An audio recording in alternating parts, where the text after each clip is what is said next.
Hello, everyone. Welcome to another episode of By the Numbers. I am your host, Richard Lewis. That's Duncan Colin Shields, getting all prepped for China. Sam's pressing the buttons. He did a count-in just there. He'll probably be chipping in at some point in the show. How are you doing, Dunk? You all right, mate? Yeah, not bad. Not bad. Not bad. Got a new website I write for and everything. Yeah, As usual, you scouted that ground out for me as well. Now it is, Richard. Here's the thing. I just go wherever you write me. I go, right, if they pay him, they're going to pay me. Let's do the deal. Well, yeah, I'll probably be writing on Deserto as well. I think it's interesting that a few people have said, "What's going on over at VP Esports for this to happen?" Well, I mean, I would have thought it was abundantly clear from the editor, Stu, all the other writers, DK already left, that they're in some sort of terminal free fall or possibly closing altogether. I mean, my understanding is that VP Esports will be shutting down. And it's not that I'm like some sort of disloyal Ronin for all you weebs out there. Obviously, I was only there as a columnist anyway. And I've been immensely busy lately, so I haven't wrote anything. We were all freelancers anyway, so yeah, it's absolutely up to us where we go. That's the whole point of being freelance. So I'll be, probably writing over at Deserto on the rare occasions that I write now, which will probably be my usual twice a month writing an opinion piece. And I've said, I've said it before. I said it when I went to E-League. I said it when I left E-League. I'll say it again. I can't keep going back to investigative journalism. It's too self-destructive. You have to be all into that shit, right? You can't do it on the side. Yeah, exactly. And even though, like, I mean, if I come across a story that only I can break, I'll still publish it. I'm not actively pursuing going out and finding it anymore because it's just a fucking waste of time. By the way, money. Like one of the things I find so mad is generally the community does try and keep track of what other people say or do. Like if you or I say a fucking comment, it doesn't even matter if we ever said the actual comment. People will bring it up for years. I was thinking about this the other day because I was watching one of the more recent FaZe VODs, right, where they obviously have Adren as their fifth player, at least at the moment. No one knows going forwards. And I remembered something, right? How has no one ever called out Rain for that fucking tweet he made? Where when Nell Direct made that report that was like, and I can confirm that, Adren has been practicing with the team. And then Rain famously replied like, you can't confirm shit, pleb. Yeah, that is literally what happened. So basically, if you're Rain, what is the implication that Nell just got lucky? Did he? He just magically tripped over and got the right player. That's like another thing. I mean, like on the plus side, at least I got to a point where I think there was just no point in the of a player or whoever the story affected clashing with me. Like it was only the Greenhorns that ever did that. The early days of when I was going up against like. In Evil Geniuses, where it would be guys like King Control and Idra, and people with massive followings when I had like 2,000 Twitter followers all saying I was a liar and banging on me. It's a very different world these days. But anyway, yeah, to talk about... By the way, that is one of the most satisfying aspects, though, of finally getting like a big social media following, is if you notice that, Richard, when you're the one with the tiny following, they treat you like an absolute speck of dirt on the floor, which, by the way, I totally get. Do that myself nowadays. Like now you're all the little plebs out there. So actually, now relate to that. Now understand where they come from. But my point is, when you have a massive Twitter following, sometimes bigger than theirs, all of a sudden, they don't come at you in quite the same terms. They're not quite as aggressive anymore. It's more like, I've noticed, Richard, what they try to do with me is they take this like fake transparency angle. Like, if you just reach out to me, I'd love to give you all the information. It's like, yeah, you didn't give me anything last time I took it. It's like all they're trying to do publicly is play the nice guy, but do the same effect. They just want to silence you, basically. Yeah, of course. It's just how they do it. But so look, the plan with Deserto is I've already been hosting their season 2 of their talk show. They asked me to host that, so I think I was into a 10 video contract. And we've had some pretty good guests. We had Scoots on there, we had Sundance on there. If people haven't seen this, they should go check it out over on a Deserto YouTube channel. I'd suggest people go watch the Sundance one, actually, because in there, he basically hints that him and Adam Apicella are trying to do another major in CSGO. Yeah, well, look, and that was a very interesting sort of like key tidbit that just came out of that interview. It was almost like apropos of nothing, But like, obviously, I'm very... It was very exciting. Yeah, obviously I'm close with Sundance. You know, we go back away, and got a lot of love for the guy. And you know, when we've talked, you know, like just as an aside, like he considers the CS:GO events that they run to be like very much jewels in the crown. Alongside some of the great Call of Duty events that MLG are famous Cool. for. I mean, you know, it wasn't like there was any like kind of rivalry, or they saw CS as like kind of an inferior game because of their Call of Duty history. They love the response they got, how the event went. And I think there's a chance. I mean, Sundance is obviously on the free market now. He's officially not part of MLG, which is now owned by Activision Blizzard anymore. I don't know when Adam Apicela's contract might be up or whatever, but by the sounds of it, it could be happening that they'll be moving into some sort of project together externally to Activision Blizzard, who, of course, kind of Yeah. put the kibosh on having any CS events, because all they care about now is placating their shareholders in their failing, nightmarish, profit-focused company, which To they be absolutely fair, swore they wouldn't be. it would look pretty fucking bad if you held a major on the side as Blizzard. That's assuming Valve accepted it. But let's say you held one, right? And then it had like 5 times the viewers of the Overwatch League. And then obviously like Robert Kraft's on the phone like, excuse me, what's going on in the CSGO event? Hand job. Yeah. And then also, obviously. But yeah, like, so look, I agree with you. I think it was an absurd premise from the start. But the thing is that, again, if you listen to Sundance talk about it and Adam talk about it, they were specifically told when they sold to Activision Blizzard, you would be allowed to do other non-Activision Blizzard games. And I believe that's what we call in the business lies, barefaced lies. Perhaps, you know, I'm sure they would have still sold the company, but perhaps it would have been a consideration or something they would have made sure was more specific in the verbiage of any contractual sale. Something like that, you know? So yeah. Anyway, you should go check it out. We've had lots of great guests on it. Even Rick Fox as well, talking about the LCS owners cartel and stuff. So they just extended my contract to do another 10 episodes, which I'll be doing over at Deserto. And we're in the talks now about me and Duncan doing a non-esports related show, which I think is something that's probably one of the most requested things we've had from all like patrons and you know, just general feedback on Twitter for ages. So we don't know. I mean, like, when Duncan gets back from China, we're going to sit down and have a talk about it. But I have no idea what form it'll take. Maybe my joke of the show, the patriarchy, might come to fruition. Maybe it'll be something a bit more structured. I don't know. But obviously, I think that's a road that's absolutely fraught with peril. It will. That's that career edging that you like so much. Sure. The thing is, though, the reason why I think it could work is, and like I said, we're not even really sure what the topic would be, but because I actually do feel like we've gotten to the point from comments I've seen over the years where it is kind of that like Joe Rogan thing where it's like, initially you only watched Joe Rogan if you knew Joe Rogan as a comedian, or you knew him from the UFC, or you knew some of the stand-up comedian friends that were on his podcast in the first, like, I don't know, 100 episodes. Yeah. Whereas the point is now, you watch it just because you're comfortable with the environment. And so it's like, oh, what's the topic this time? What's the guest this time? It doesn't matter if it's someone you never heard of. You might give it a go. So I could actually, I would have never thought a few years back something like that would be popular, but I could easily see people being into it.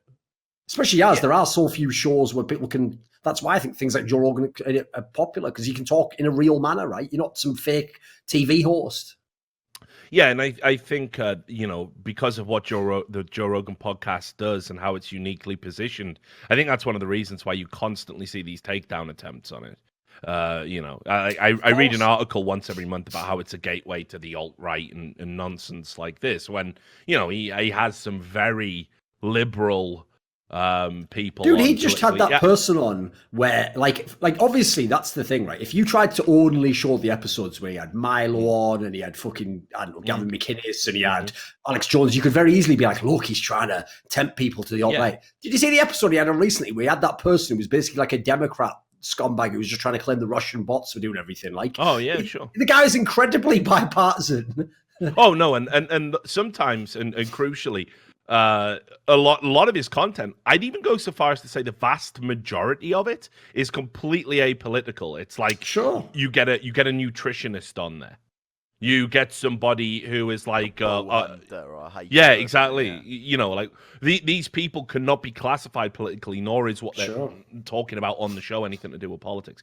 So it always seems to be very disingenuous to try and frame Joe Rogan as some kind of, you know, gateway to any form of political radicalization. But the reality you are right, is, though. It is just because he has a massive captive audience that will watch massive following, and as you say, has genuine bipartisan discourse, which, as we know, is taboo. Forbidden, mate. Yeah, verboten, you might say.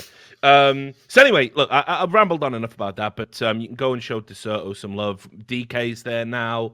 I'm going to be there. Duncan's going to be there. I imagine you did. I don't know if you finalized it, but will your top 10 be published over there now? Everything written will be on that site basically now. Yeah. It's just my new spot for all the written stuff, and then, as we say, a couple of video series maybe. Awesome. And you know, look, I know some people have criticized DeSoto. I think I might have been one of them. You know, where it's like they people have said, oh, they're very clickbaity driven. They love a bit of clickbait. Streaming. But what you got to remember is that is the moneymaker that it's pretty much the only way you can do it at the moment. Yeah, it's the only way you can do it in digital. It's necessary media. evil. Yeah, I've talked about this a lot. It was one of the things that I was really concerned about when I worked at the Daily Dot, because, you know, you'd have a headline that would go out, "Is this cat the cutest cat you've ever seen?" It would literally be like just a journalist like doing 500 words about a cat gif that they fucking found, and you know, that would get like 3 million, 4 million hits, like unique, not just page impressions. And obviously, the money they generate from that is what pays me to do an article that gets 200,000, 300,000 impressions about something relating to Riot Games being corrupt, or, you know, whatever it might be. So you have to, you know, you have to have a holistic view of everything. Anyway, even, by the way, just as an aside, one thing actually, I also, right, obviously, generally, I haven't done clickbait myself. I would generally look down at it a bit, just as in it's not like the highest form of journalism. Of course, but I will say one thing that actually is good about it is, you know how many times someone's like, oh, on this stream, so-and-so said this, or, you know, in the latest interview, there was some interesting stuff. It's like, anyone who's a content creator knows this. You barely have time to get through other people's stuff who you really want to see the stuff. So exactly. Actually, sometimes that stuff can just be useful just to get like the exact quote of what they said, or, you know, the specific, like for example, that's actually, I think, where I saw the information. Maybe this is where I saw the information about the potential of like another major. Like we said about Sundance. Like I hadn't had a chance or whatever, but I think someone gave that one piece of info. So that did actually end up having some value in a world in where you're oversaturated with media. Yeah, well, so like you say, I think it's going to be an exciting project, and they're going places, and I'll get to work with people I've known a long time. You know, I go back with all the DeSoto guys. It is wild that the UK guys, especially coming out of Call of Duty, are the ones who fucking killed it with like setting up the site, etc. Well, like Mike and Josh, you know what I mean? Yeah, they go back with all of those. So anyway, let's also plug the sponsor for the channel, which of course is Rivalry.com, and we've got some good news for you guys. First up, obviously, they've had a lot of support from people I watch this podcast and watch my videos, which I know I haven't made any YouTube videos for a while. Like I say, I've been busy with other projects, but that's going to change very soon. But one of the big things that's really gone over well has been the uptake they've had for Thunderdome. And you can put exclamation point Thunderdome in the chat to learn more about that. Basically, what it is, it's a prediction. You know, like a prediction matrix, I suppose you would call it. You log in, you create an account on the website, you go in, and you make predictions for upcoming tournaments. And if you get them all right, sort of like an accumulator, you win a prize. And they've got a new one that's out now, which Sam is showing on the screen here. Now, this is for the Star Series one that I think you're going to be at, Duncan. So obviously, there's some picks here that I would say on paper look relatively easy, Sam.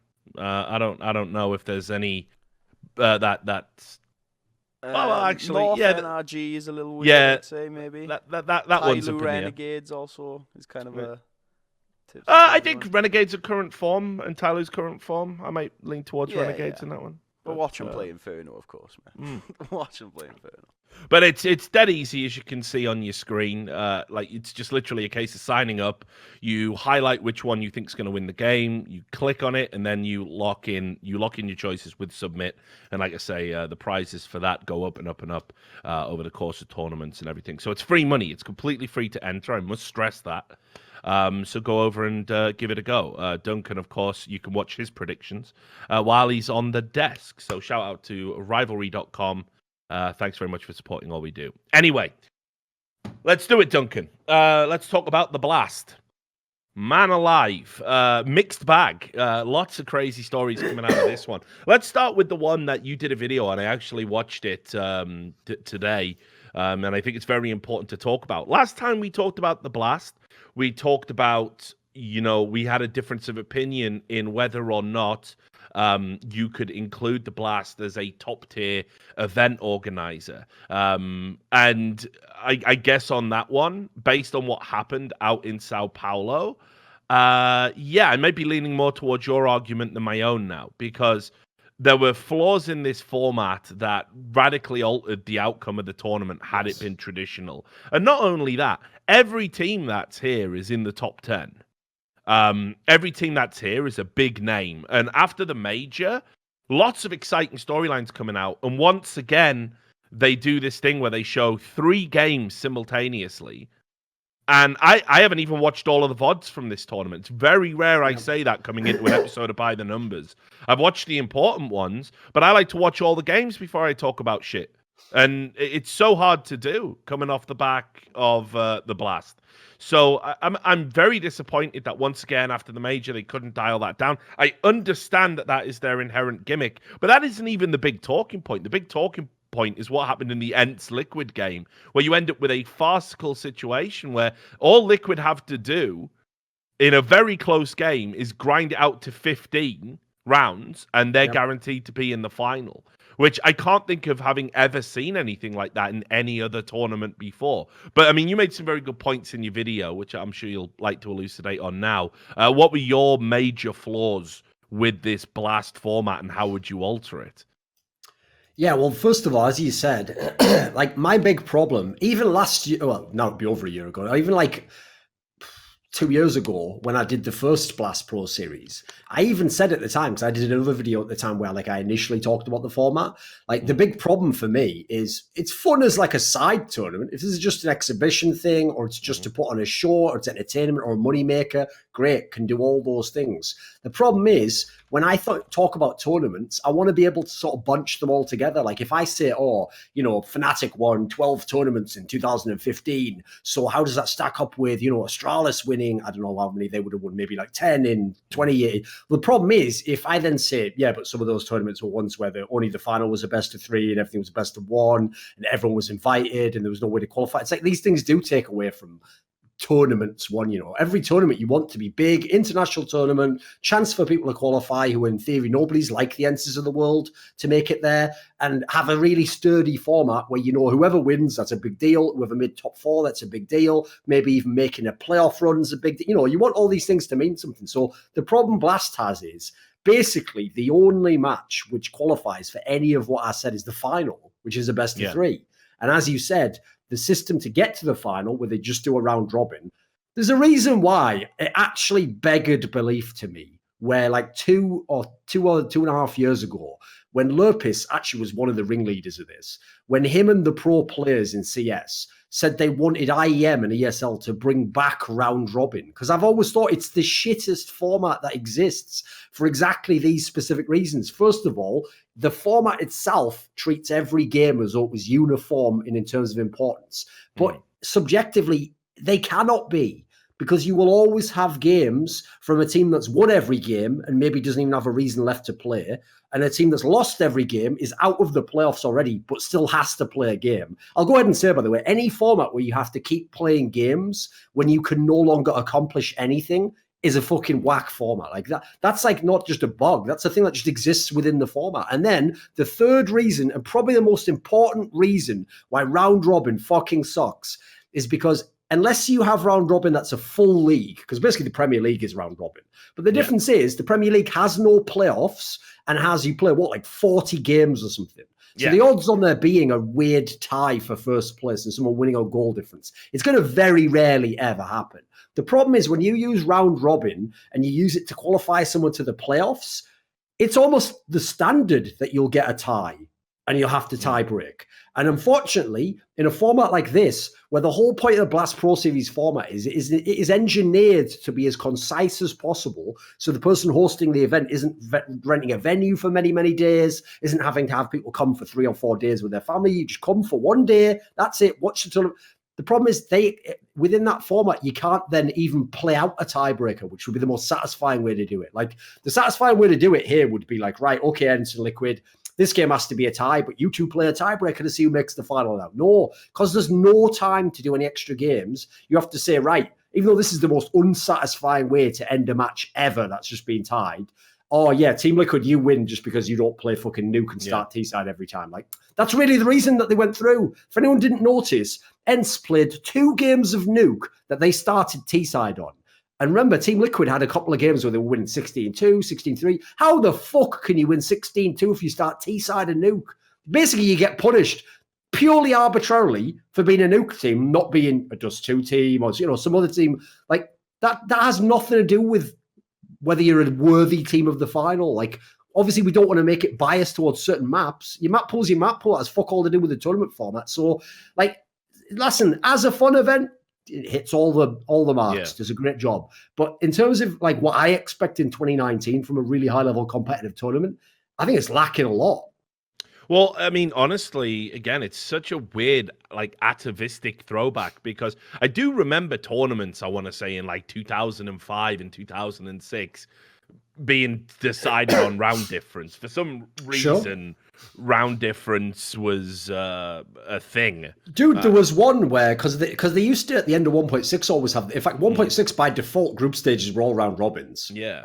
And so I will actually tell you an example of one where, luckily, it didn't work like that here, but they had an even worse tiebreaker at the old IEMs. This has to be, in my opinion, the worst tiebreaker I've ever heard of, where what you would do is, right, you would take the teams that are in the tie and you would say, right, eliminate all games from the teams not in the tie and only look at the games between them. So if you had a 3-way tie, you'd only look at, like, how did they do against each other? And, if one of you beat the other two, then you get through, right? Well, the reason why that was the wackest tiebreaker ever is I remember specifically an event. It was IEM Guangzhou in China in 2011. And it was the event that actually Fnatic won, where they'd just gotten Freeze, the Danish player who used to play in, like, what was the team before that Danish second lineup or whatever, right? And the reason why I remember this vividly is because they lost the tiebreaker because when you eliminated the matches of the teams that weren't in the tiebreaker, they lost a game they'd won against the team that won the group. And because they'd lost to a team they were tiebreaked with, they went out for that reason. So they were actually punished for beating the best team in the fucking group because that team wasn't in the tiebreaker. Like, that's an example of where it's like, these rules are almost like anti-competition. Like, why would we exclude that detail when figuring out who goes to the playoffs? Yeah, it is a weird thing, and there are enough events in now, the Blast, to really start tweaking this format. Like, they don't need to double down on the format. Like, you can just take that out. Like, there's no reason to stand with it. It doesn't necessarily radically alter how the rest of the tournament would work. It's like you say, you might just need to make time for a playoff game of some sort. That's it. And given that you already have the technological capacity to play multiple games at once, it might not even eat into your scheduling time at all, depending on where it fell. So it seems very strange to stick with that. And as I said, I felt bitterly sorry for ENCE because that Liquid game was getting to the stage where Liquid have a tendency to fucking go to pieces. And instead, they had this weird safety net of knowing, well, all we got to do is get it to overtime and we're in the final, which is never a true reflection of what CS is about. Like, the idea of just having a 15-15 game where you look at it and you can't definitively say who won, who lost, is very, again, it's not in line with what Counter-Strike's It's about. like and never has anti-competitive, been. isn't it? Yeah, It reminds exactly. me of, do you remember this? In CGS Season 1, I remember vividly a game that Complexity played where their DOA player was called Swoozy. He was quite a famous individual. I think he's even still known in the fighting game community now.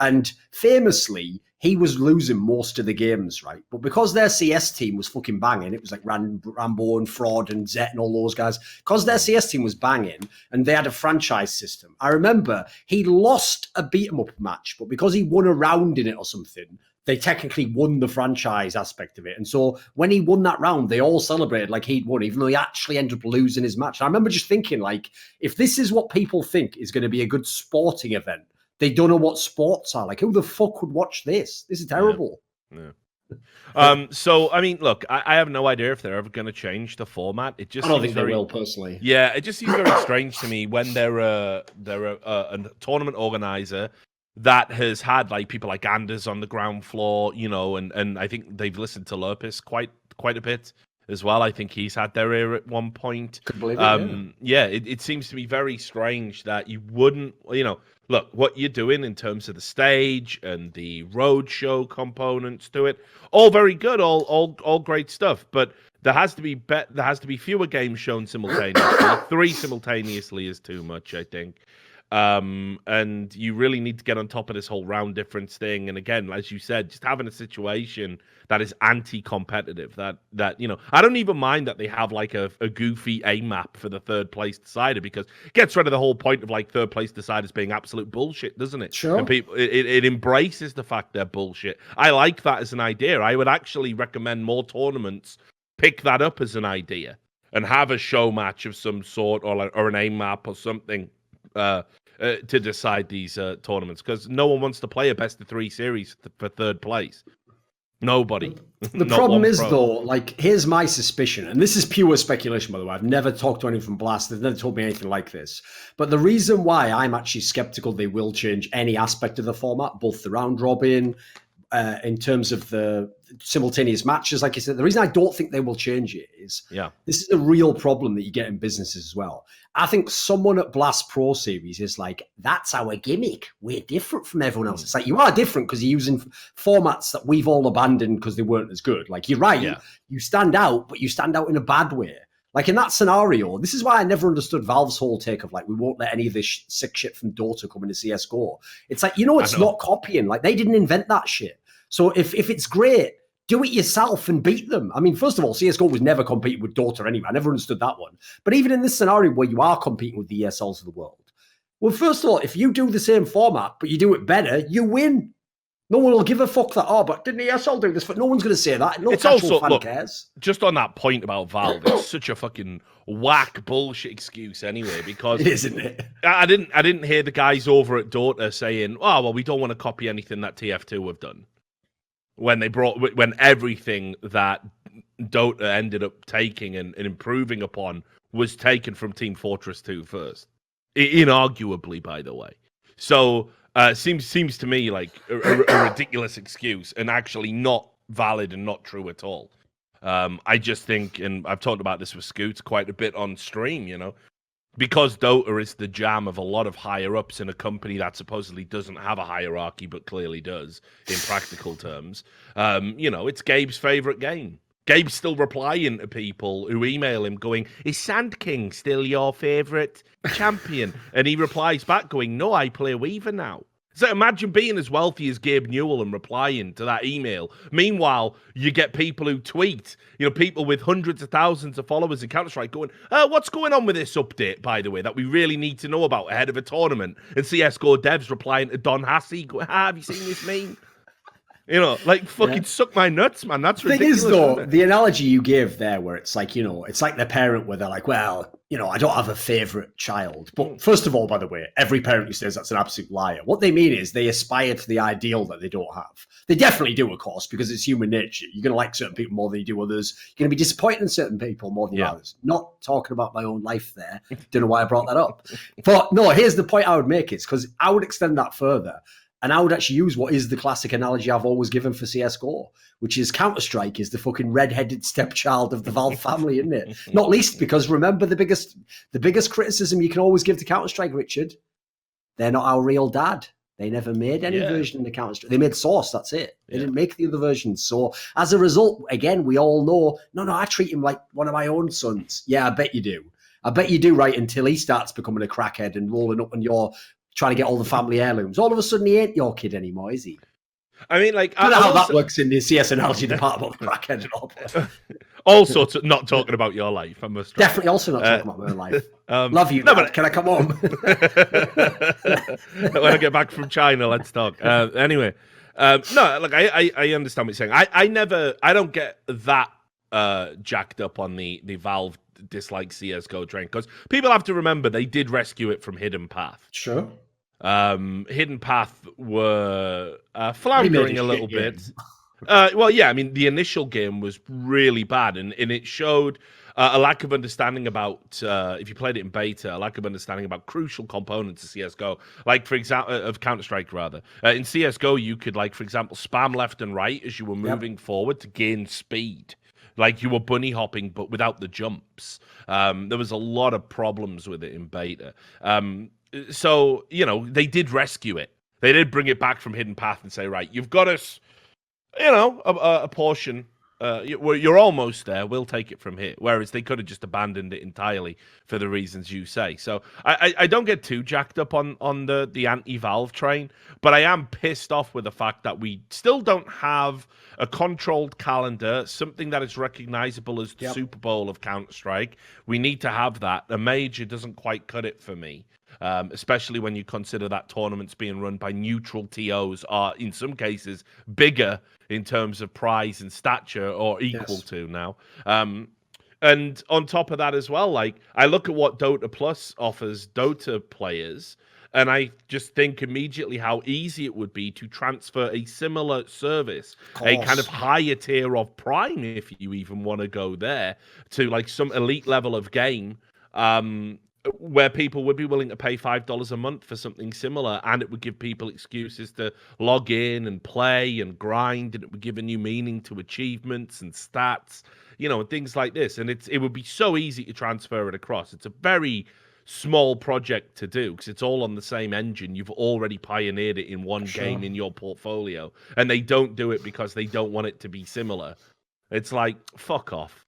You know, a good feature is a good feature. Of course. Let me tell you, like, what is similar. Danger Zone is similar to BRs. You didn't give a fuck about copying someone's homework then, did you? So, you know, it's very disingenuous. But that's we could do a whole podcast. Oh, by the way, one other thing to say as well on Blast, just in terms of like not about the game specifically before we talk about that, is even though I know this will fall upon deaf ears because I've had to go through 3 years of people telling me that like Epicenter should win Tournament of the Year. I will never be cool with a tournament organizer being owned by a parent company that owns the team that wins the fucking tournament. I'll never be cool with that. Never.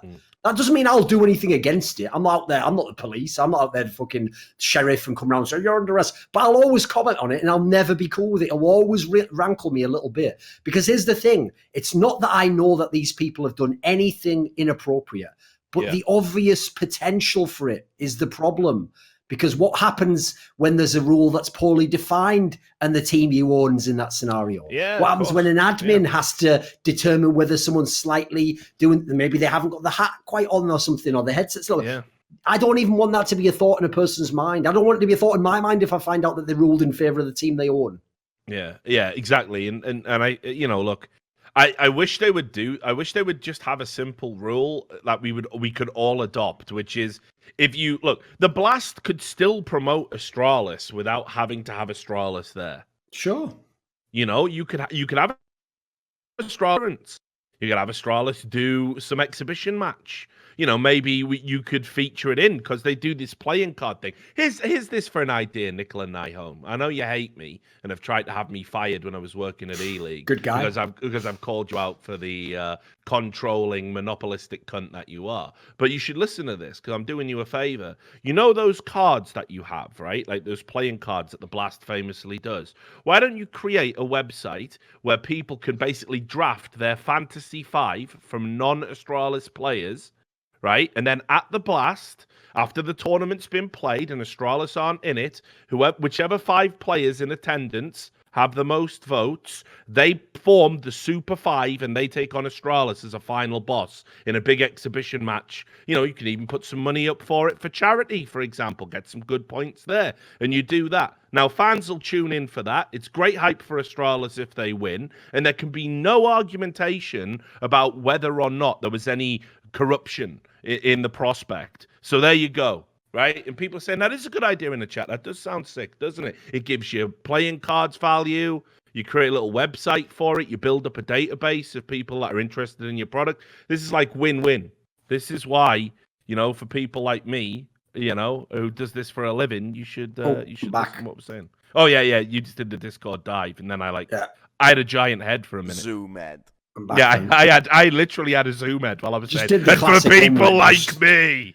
Just when you know it just restarts itself with no warning. Yeah, it's fine. Brilliant. But anyway, so yeah, I totally agree with you, Duncan. And I think it's a shame that, in a way, like when Astralis dominate a Blast, it doesn't even it doesn't feel as legitimate as another tournament, you know, and it should. Yeah. It should. But I agree. Anyway, let's talk about the stories that came out of the Blast. Let's start with I think this is the biggest and most important. MIBR. Of course. Unbelievable scenes in their native Sao Paulo, right, in front of all of their home fans. You know, it's something of a coup if you're the Blast to have MIBR, you know, made in Brazil, back in Brazil, coming out of the major where they showed some promise, and this is a tournament in Brazil, and all the top teams are there. Let's get hyped. Let's get pumped up, you know. Don't forget that MIBR Astralis Overpass game, pretty hype, wasn't it, at the major? Pretty close. Pretty much comes down to an eco round by Device with a scout. Like, I mean, it's a great map. Go watch it if you haven't. So I understand there's a lot of like tantalizing excitement about this. What you instead got was MIBR were unbelievably bad here. And I mean, let's put it into context. They, you know, sure, this is all best of ones, but understand we have to talk about that within the context of the Blast. So they lose to Ents. Maybe that's not that bad. I'm actually, when we talk about them later, going to make an argument that I think Ents might be the second best team in the world ahead of Liquid right now. Then they lose to FaZe. I think FaZe are there for the taking. You should be beating FaZe. Then you lose to Astralis on Overpass by a greater margin than the first time you played them. All right, okay. These are all excusable losses for me, by the way. It's not great, but you've at least put in some vaguely competitive showings in there. You know, you've got to like 9, 10, 11 rounds. You know, it's come down to 2 buy rounds effectively with the way the economy works and stuff. But you then get absolutely mauled by Team Liquid 16-2 on the last day, and you are served up NIP as the very last game. Like, just don't go 0-5 against NIP, right? NIP with nothing to play for, notoriously, soft when it comes to meaningless games, and, you know, not great at beating people that are ranked above them. You can't even get a win at home in Brazil over NIP on Train. Yeah, Rich, by the way, just to interrupt you a sec, can you do that re-enable thing? Because it's just staticking out and the chat are losing. Oh, yeah. No worries. I'm glad you brought that up. Yeah. You didn't do a rival. The sentence to stop, yeah. But, no worries. Yeah, you. Right, well, Duncan can pick it up. All right. Well, I mean, if you want to give like trivia of how bad this was, one of the things that I thought was quite interesting as well was MIBR. Remember, this is a tournament where you have like 2 bans. And so actually, in theory, if you just want to practice a couple of maps, you can do that. You can tunnel in on a few maps. But that's one of the things I think MIBR is in deep shit over, which is, if you see here, they played 4 different maps over 5 games. Like, I actually think, no joke, that they have lost all faith in their map pool. Because when they were at the major, I remember when they beat Renegades, some bizarre comment called Zero said, where he said that they were themselves going to pick Dust 2. But then I've noticed, I've gone back and looked, they never fucking picked Dust 2 against anyone. So that sounds like A, a lie, B, some shit attempt at mind games to be like, ooh, verse psychology, you don't want to pick Dust 2 against me. And then they've lost a fucking load of Dust 2. So it's like, if you look at that screams to me like, here's a team that doesn't know their map pool, is just floundering around, just reaching out like, does this work? Does this work? What about this? And then you notice this is the most worrying sign. They're even playing Nuke now, Rich. That was their permaban forever. That suggests to me that, like, if you, like, I remember this because at the end of when NIP with Fifth Line was falling right off, was when we first officially added cash to the map pool. And the first thing they did, it was actually at the Gfinity G3 event that we were at. The first thing they did is just spam it. Because at the time, they dropped off as a team. Their map pool had gone to shit. So they were like, fuck, play that new map that no one else has played. Like, spam that. It's like, as soon as you do a weird move like that, like a left turn in your map pool, it usually signals that, like, everything else wasn't working. So it's like you've tried the one thing you haven't tried, which in this case is play Nuke. So I think that alone tells me they're in deep, deep shit. Then you look at, like, the numbers at this tournament. Mate, if there's one thing I can rely on in MIBR, even last year, it's like Cold Zero is still going to be pretty fucking good. He was terrible at this event. It's one of the worst events I've ever seen this guy play. Let me put some broader context on that. So first of all, about the map pool, I mean, it's in a real fucking state, because understand that coming into this tournament, like you say, they ban out Nuke. They play Inferno, but we know they have problems on Inferno. They've still not got to grips with that map. Also, as well, Dust 2, they let it dangle. I don't see how you can. You've got that 16-0 we all fucking remember on there. Coming out of this tournament, you've got a 16-2 against Liquid on Dust 2. There is no excuse for getting spanked on Dust 2. I'm sorry. Astralis deliberately were picking Dust 2 at this map. This tournament, rather, because they know on that map, like, it's not one of ours, but maybe we can get it in our pool if we have some practice. And they have that confidence that they'll always keep games close, you know? And they did. I mean, like, don't get me wrong, a 16-14 against Ents, a 16-13 against Liquid. It was a risk. It could have really backfired for them at this tournament. But that's Astralis. That's why they're balling out of control. That's why they're hands down the best team in the world. Meanwhile, MIBR, they've now got three maps that we know they can't play comprehensively, none of which is anywhere near close to a permaban. But let's look at the maps that they can play.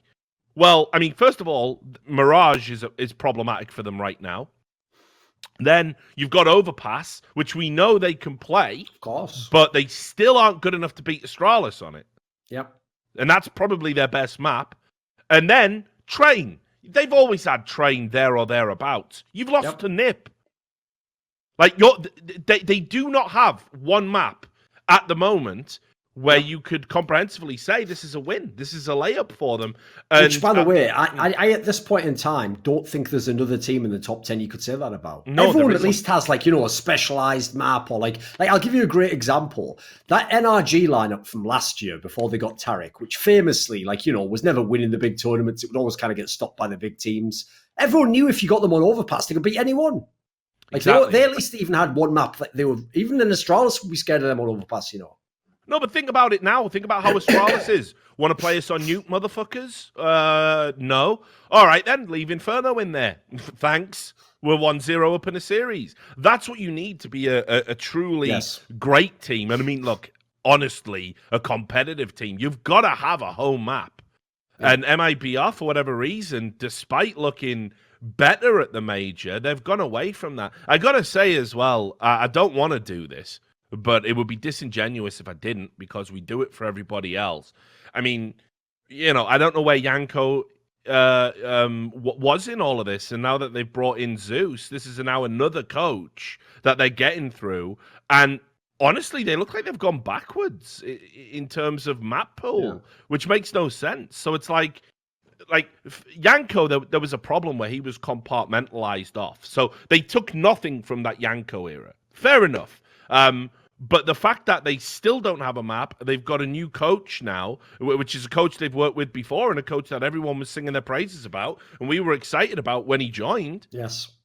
Well, they don't have a map. Like, they've gone through two coaches that are supposedly, you know, great minds in the game, and they haven't got a single map out of it. So both coaches have failed in that regards. And honestly, I you know, Fallen Well, they need to get it together for the next tournament, or it is. Well, there's really, another thing, Richard. I mean, here's the problem, because I end up being the only one who does this. Just as any time I mention that Forest isn't like the best player right now, that is interpreted as fuck Forest for some bizarre reason. But as usual, if you're the only one who speaks out, you will get all the fuck. You'll be the nail that gets hit. So everyone's going to think I'm just hating on him. No. Why is this the only in-game leader who never gets criticised? Yeah. Why is he the only one? Like, this guy he literally, his team has lost 8 of their last 10 maps on LAN. Yeah, it's ridiculous. Like, there's nothing comparable in the past when he had great teams. When you think about how quickly MSL good. Was shanked for a lot less than this at a very shonky major, that was where his team were clearly affected by bugs and bullshit in the game, and MSL was shanked out immediately. Just look at Karrigan. Franchise star. Yeah, Karrigan has even in the worst period of FaZe, there's nothing comparable to this. He wasn't losing fucking 8 out of 10 maps on LAN. No, of course not. No way. Of course not. Because the expectations for someone like that. By the way, this is the reason, if you notice, I've never said that Karrigan should have been kept in FaZe no matter what. Because I always say, if you do lose, the buck stops with you. Eventually, and crucially, you have to judge people based on expectations. So I agree. The expectation for Karrigan, if you have a lineup like he is, sorry, mate, you have to pretty much either win everything or be like solid second or third best. So if you ever drop down, as they did, yeah, you might have to be cut. Why that's never the case for Fallen, I don't get it. As far as I can tell, people they've done the classic thing they've done with a few limited people. There's Fallen, there's Forest, not even Neo. Neo got it in the end. There's a few people who have that. I used to use that tag, CS royalty, and they just aren't judged like the rest of us mortals. Yeah, and look, I'll propose something fairly radical here. I think the reality is, if they fuck up at their next tournament, especially because understand, this isn't just the major. This is like failing to win WESG, then getting absolutely shat on in front of your fans in Sao Paulo. Trust me, they're reaching a critical mass with this new lineup already. And I think the radical solution is this. I don't think coldzera and Fallen can be a duo anymore. I think there is something inherently there that is preventing them from ever clicking again. And obviously, this is the one instance where I think in the battle of IGL and Star Player, the Star Player would lose. I honestly think coldzera as well probably has one eye. Yeah, probably has one eye on the door. And for those who think it's far fetched, go back in the not too distant past, back when coldzera took over IGL duties. What a fucking nightmare that is. Completely undermined Fallen's authority and took over on certain maps, which of course they were losing. I think probably coldzera. Ironically, you could have called him Foldzera. Yeah, Foldzera. The reality is, I think coldzera, who has also been vocal in interviews about wanting to play with like Nico and stuff, I think he wants out. I think I think a poor performance in front of his fans is probably indicative of him not being in a good headspace right now, rather than any permanent lack of form. Because at the major, he had some fucking lights out games. He was sick at the major, yeah. By the way, there's another detail as well, which I'll add in, which I think should actually make people concerned for where this team's going to be. Because normally, I would say, listen, if you call yourself Made in Brazil, how can you not have Fallen and coldzera? You've got to. Like, come on, that's your whole branding, right? But this is a reason right now why I could see MIBR, its parent org, Immortals, fucking acting on this. Because if anyone doesn't follow Overwatch, in Overwatch, they actually had one of the best teams in the first season. The LA Valiant is owned by the people who own Immortals.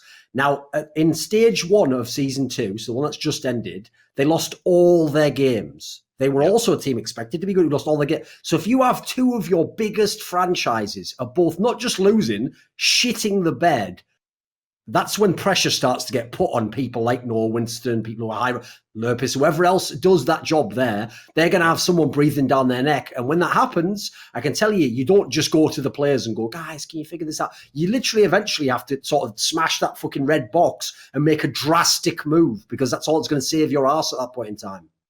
Yeah, and meanwhile, look, why not take the branding idea a little bit further and be like, look, made in Brazil. Let's make some players. I mean, Fallen's done it before with Coldzera. You can sell Coldzera for a tidy 6-figure sum, use that money to free up the Furia 2 of Yuri and Kei Serato, and try something new. At the end of the day, if you flop at your next tournament, this entire Made in Brazil project has been a fiasco. It's been an absolute farce from start to finish. From its weird inception when it didn't have an all Brazilian lineup to hilarity and memes about its Tinder sponsorship, to the Yanko debacle, to bringing back players that have problems. I mean, check out just this shit where they have FNX as a brand ambassador at the moment. And of course, FNX is the guy who very famously tweeted out, if they bring back MIBR, they're just shitting on a name. Like, it's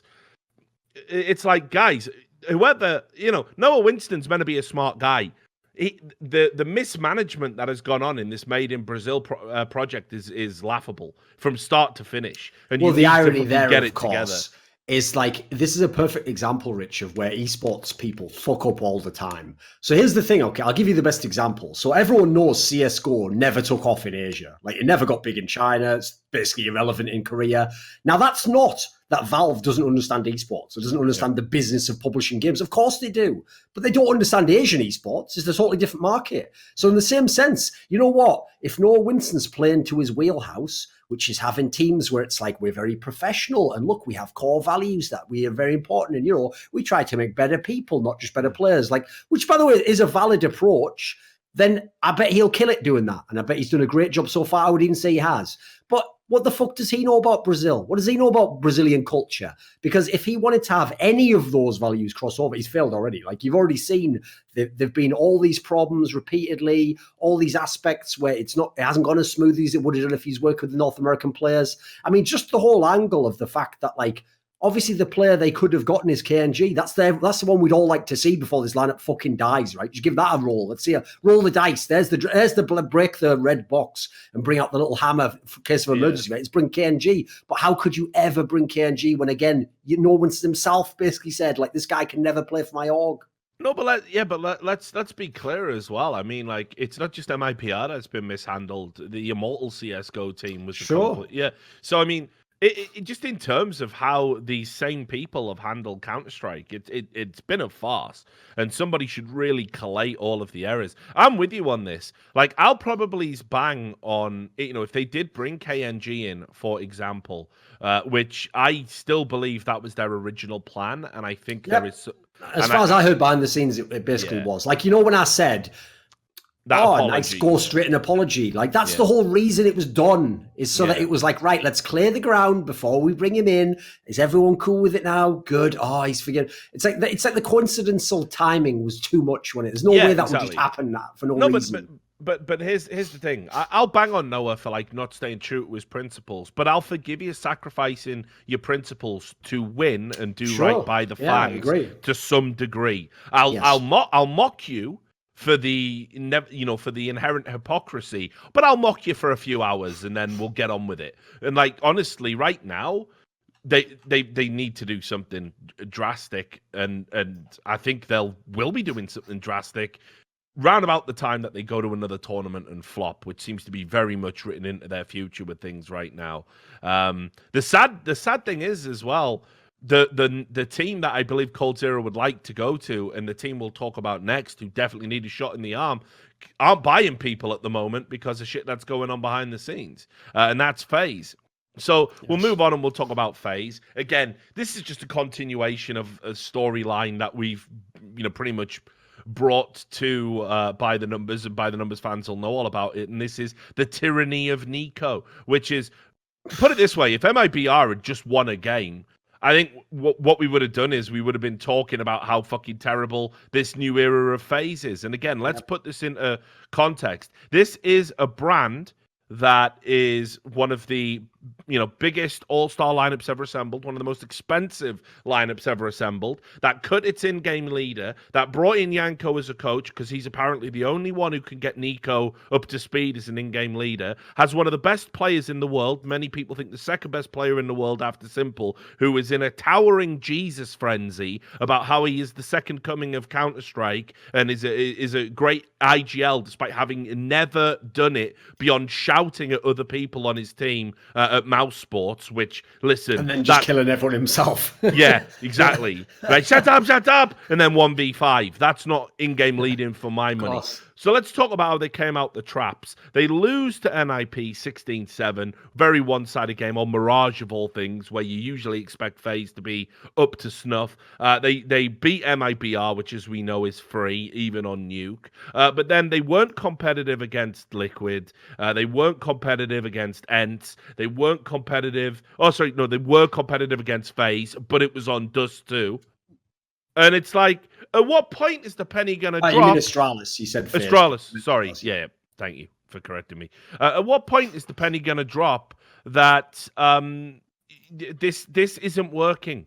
This isn't working. And it's like, listen, you have all the parts here to make a team. Karrigan, if you took Nico out of that team and gave Karrigan, Guardian, Adren, Olofmeister, and Rain, this team would be doing better without Nico. I would guarantee that. I'd bet a large body part, probably maybe a hand. I'm willing to go to a hand on that bet, right? Left, of course. But it's absurd what's happening right now. Now, if there's nowhere you can go and you can't bring in another star player, you have to pick up an in-game leader, somebody that can implement a system that Nico's going to be willing to work with. And don't get me wrong, Olofmeister is in some terminally bad form now. He's a corpse this year, mate. It's depressing. Yeah.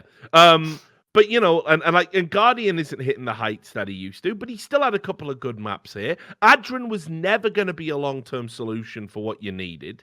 And, all the people who were saying, you need to cut Rain, it's Rain who's really dipped in form. That is true, because Rain was like the fucking third or fourth best player in the world, like at that time when he had that monumental fucking run of form. But the reality is he's come out of this tournament with everyone going, it's only Rain doing anything. It's like fucking... Look, FaZe is all over the place. And that's, and like I said, there's a couple of points. Nico's in-game leadership, but yeah, as you say, Olofmeister's terminal dip in form. I think Olofmeister should probably be the make weight at this point rather than Adren. Richard, he's Olofmeister, as you saw from the reaction to me saying he got carried to the top 8, he's also CS royalty. Can't talk shit about Olofmeister, mate. This is one of the things I hate about teams like this, is the rank fucking hypocrisy, both within the team and how people treat the team. Like, you think I don't like Olofmeister? He's one of my favourite players in CSGO. He was a fucking amazing player when he was at his peak. That's why, when he's not good and he's really poor on a team like this, he deserves to be criticised and potentially cut. Like, how could you ever have the gall to do what Nico did to Karrigan? Like, you know what? I'm taking over that. In fact, you don't even have your job anymore. You can audition for a job you never wanted, and then when you don't get that, being the support player, whatever, I'll just cut you anyway. And then go out there and do an even worse job than the guy you just took the reins off, consistently worse. And then after that, well, do you point the finger out there? No one. You just go, well, come on, lads. Let's do well next tournament. So you become everything you were fucking against. Yep. What is this? And the sad thing is, normally, if I was criticising someone, it would be like, right, well, you know what, Nico? Let's cut the in-game leader who's fucking it up this time. But obviously, you don't want to cut Nico, do you? He is one of the best players in the world. He is a fucking insanely talented player. So, like, I don't want there to be a FaZe clan that doesn't have Nico on. It's just... It's like, this is a classic example, okay, of what I always go back to. You know when players go, yeah, but you don't know what's like in scrims. You don't know why that guy does that role. I always say the same thing, Richard. When you lose, I don't fucking have to know you moron. I know you lost. You can only tell me that you don't know what's going on. If you win and I don't know what's going on. If I win and I critique you and you go, you idiot, you don't know that Olofmeister in that win was actually very essential. You know, he's playing a spot that's really difficult. And I even said to him, sacrifice yourself a bit so I can get a good... If you said all that, I'd go, maybe you got a point there, Nico. If you come last place and you go, but you don't know the exact reason why we're fucking terrible, and I'm not going to tell you. I don't give a fuck. You shit. See ya. The game over. I don't need to know. Yeah. I mean, look, I think with everything that's been going on in Sweden, and we talked a lot about the problems in the Swedish scene, it's definitely time for Olof Meister to come home. Of course. Look, for whatever reason, he had a lot of issues at the time when he still had some form left in him. And again, I totally respect that. But he was in and out of the FaZe team, and the reality is that had a huge negative impact on how many trophies that team claimed. Right, and the team. That's never mentioned either. No, because here's the thing: it's one of the narratives, isn't it? If anyone knows any of the implied reasons, I totally feel for him. But as you said, he did literally, indirectly, he didn't want to do it, but he did piss away a ridiculous chance to win a lot of money and trophies during that time period. Now, it's mad. I think half the reason why we don't bring it up is because they did still manage to win tournaments for standings, which is fucking insane. But that should have been the team that was going head-to-head with Astralis. They should have been the ones that Astralis had to beat early on. But basically, as soon as Astralis became number one, they'd already pissed off and got standings. Yeah, and that's what I mean. It wasn't a short period of time. This wasn't we took a stand in. Like the sunk cost fallacy's mad on him now, if you think about it. Yeah, I mean, it was close to, I want to say almost 6 months of like out of a year where Olof was either dealing with stuff and therefore had to be excused or wasn't even in the team.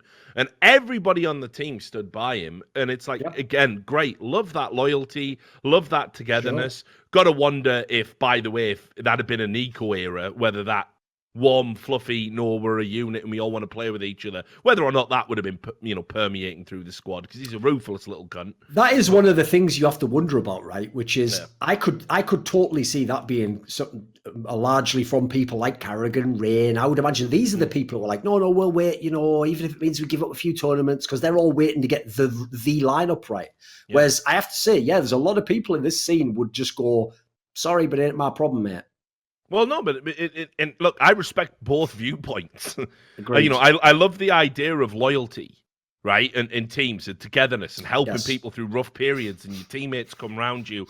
And very much like when you had the Brazilian era of Counter-Strike in CSGO, they were more than just a team. It was a band of brothers. It was legit. It was, Fallen did like almost that Mourinho mind game of it's us against the world and everyone hates us. And, there's every tournament they went to was just, if they didn't win it, it was because everybody was trying to fuck them out of it. The fans, the TO, there's something to be said about that siege mentality and it's just us versus them. Very galvanizing. But equally as well, you're looking at a team that had some second places when Olof Meister wasn't available to field. That could have been first had the thing that happened in his life not happened, or had they had a stable replacement they were working with. They won tournaments with Exist, but they still had Exist in this travesty where you think about where Exist is. They had Kroman. Where's Kroman? They were using players that weren't even like top tier,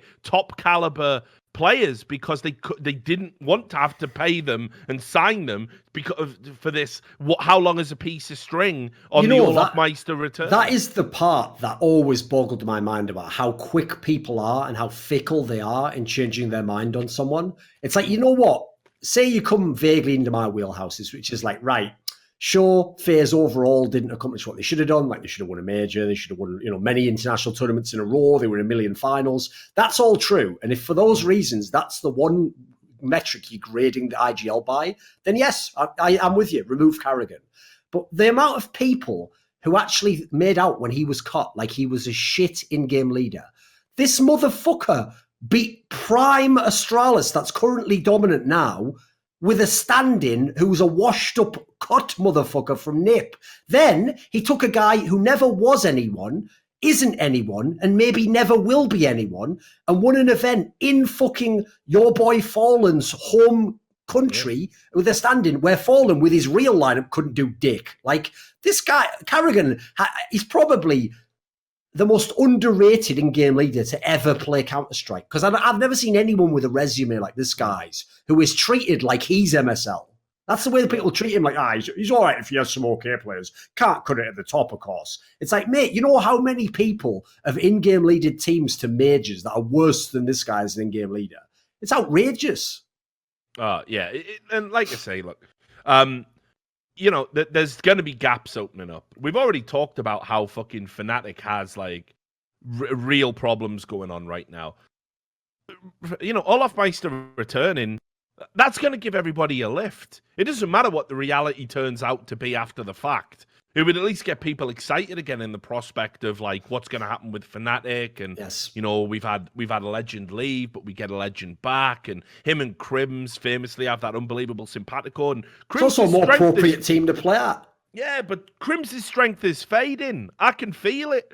I can see his essence being depleted before my eyes. Well, that's definitely something people don't realise as well, isn't it? That's the reason I always give Simple extra props. It's like somehow it doesn't break him mentally when he plays a game and the other two players we all know fuck the whole game up and lose the game for him. Somehow he then comes back next game and goes, time to give it 100%. And again, it's like normal humans can't do this, guys. There's a reason why people get mad depressed after a while when they hard carry. Even Kenny S will fully admit, by the way, that's literally the reason his prime ended. He literally just stopped playing Counter-Strike because it was like, mate, I drop more kills than anyone ever done and we lose the game. It's like, what's the fucking point? Yeah, exactly. Yeah, and he's talked about that. But the idea of like, Olaf Meister comes back and now him and Crims are there and it's like it's going to give Crims a lift and he'll be able to take some of the strength from Crims. Like right now, there is no cohesion on this FaZe team. And unfortunately, Olaf Meister's form is such a shadow of the player we know he can be and still has time to be in his career, by the way. But there's no one to feed on. There's no one to draw anything from. Like, don't get me wrong as well. I saw that interview. If you want an idea about just what it's like to be FaZe, the worrying thing here is they've obviously got quite comfortable with just losing. Like it's whack, isn't it? It's very clear that as long as they've got that jersey on and they're going to events and everybody's singing their praises and they've got the reputation, they actually don't really care about the results. It's basically anymore. Nip syndrome. Yeah, well, I mean, almost to it. There's some similarities, but different. Like, I don't want to know, by the way, that if you guys are playing fucking Fortnite in your spare time while you're getting banged out at a tournament and looking like a shadow of the team that you should be. Like, just, and I'm glad you're all laughing and having a good time. This, save that for the boot camp, maybe. Save that for the holidays, maybe. If I'm a fan right now watching them just laughing and hooting it up while they're getting fucking shit on yet again, and all the same problems are there. Again, I'd probably be pissed off about it. We all know esports fans don't operate like normal sports fans, though. Like, think about it. Like, if I said this as an Oakland Raiders fan, there was a lot of people that were really phoning it in in our last season in Auckland. And the worst offender was fucking Bruce Irvin, who we'd brought in. I think, was it Bruce Irvin who said this? I want to say it is. It was Bruce Irvin that said this. Basically, after we'd lost a game again, he came out and said to the press, look, there's more to life than football. At the end of the day, I'm going to go home to my beautiful wife and try and make some babies. And it's like, he was the team captain. I know. Fuck off. Get out my franchise, you daft little cunt. I don't give a fuck about your beautiful wife and your beautiful babies and how much sex you're having when you're fucking gassed every fourth quarter and you won't even run and make a tackle. Fucking lick my hairy hoop, you fucking piece of shit. Like, that's how a real sports fan should feel if people are phoning it in for millions of dollars a year, right? And they will not fucking do anything to help your team out of the hole that they're in, right? Well, welcome to Raiderville, fucking FaZe fans, because they don't give a fuck. Do you remember that classic Alec Baldwin speech in Glengarry Glen Ross? He has a line in it that's like that, where he's like, "Good father, fuck you, go home with your kids." It's like, that really is the line. It's like, obviously what he said's true. There are more important things in football. But as you say, in the context of captain of an American football team who just lost, that's really not the sort of tone that you want to be taking at that moment. Last season in Auckland, you may as well have fucking thrown your piss on the fans as you left the stadium. It is insane to say that. It is insane to say there's more to life than football in our last historical season in Auckland. It is one of the most mind-blowingly tone-deaf takes I've ever heard from any sports star ever. It's unreal. And esports guys do it all the time. They do it all the time. How do you think, right? Why do you think there are sponsors on your jerseys, by the way, guys? right? I don't want to give fucking fans this idea, right, that they're way more important than they are. But at the end of the day, I'll call out fans for where they are in the ecosystem. And the reason that you get that big fucking salary is because it's monetizable. It's monetizable because of the fans. Woe betide the day the fans' expectations shift and suddenly winning is something they want from their players in esports. And that will come. So when that day comes, sitting there and laughing about, we all played PUBG coming into this tournament, didn't even practice. We got banged out. Yeah, those days will be coming to an end. So fucking enjoy it now. That is weird that no one's picked up on that. Month. Oh, it's unreal. Just think about how, like, the last 6 months of VP was just everyone repeating over and over again. Bialy's playing too much fucking PUBG. Bialy's playing too much PUBG. Like, they never stopped going on about that. No. Again, it's like you say, there is an elite class of people in esports that you cannot criticize. And if you do, you will be called out for it. And like I say, I mean, fucking FaZe is full of them, evidently. Of course. Like, FaZe have somehow managed to get a stable. Because, look, like I say, Guardian isn't popping off like he used to. I'll forgive Guardian all the time for that. I mean, fans seem to get more on his back than they do on Olaf. So it's like, listen, I get it. It's the AWP role. It's high profile. He's still one of the best AWPs now in depleted form. And, like, what do you expect? He's old.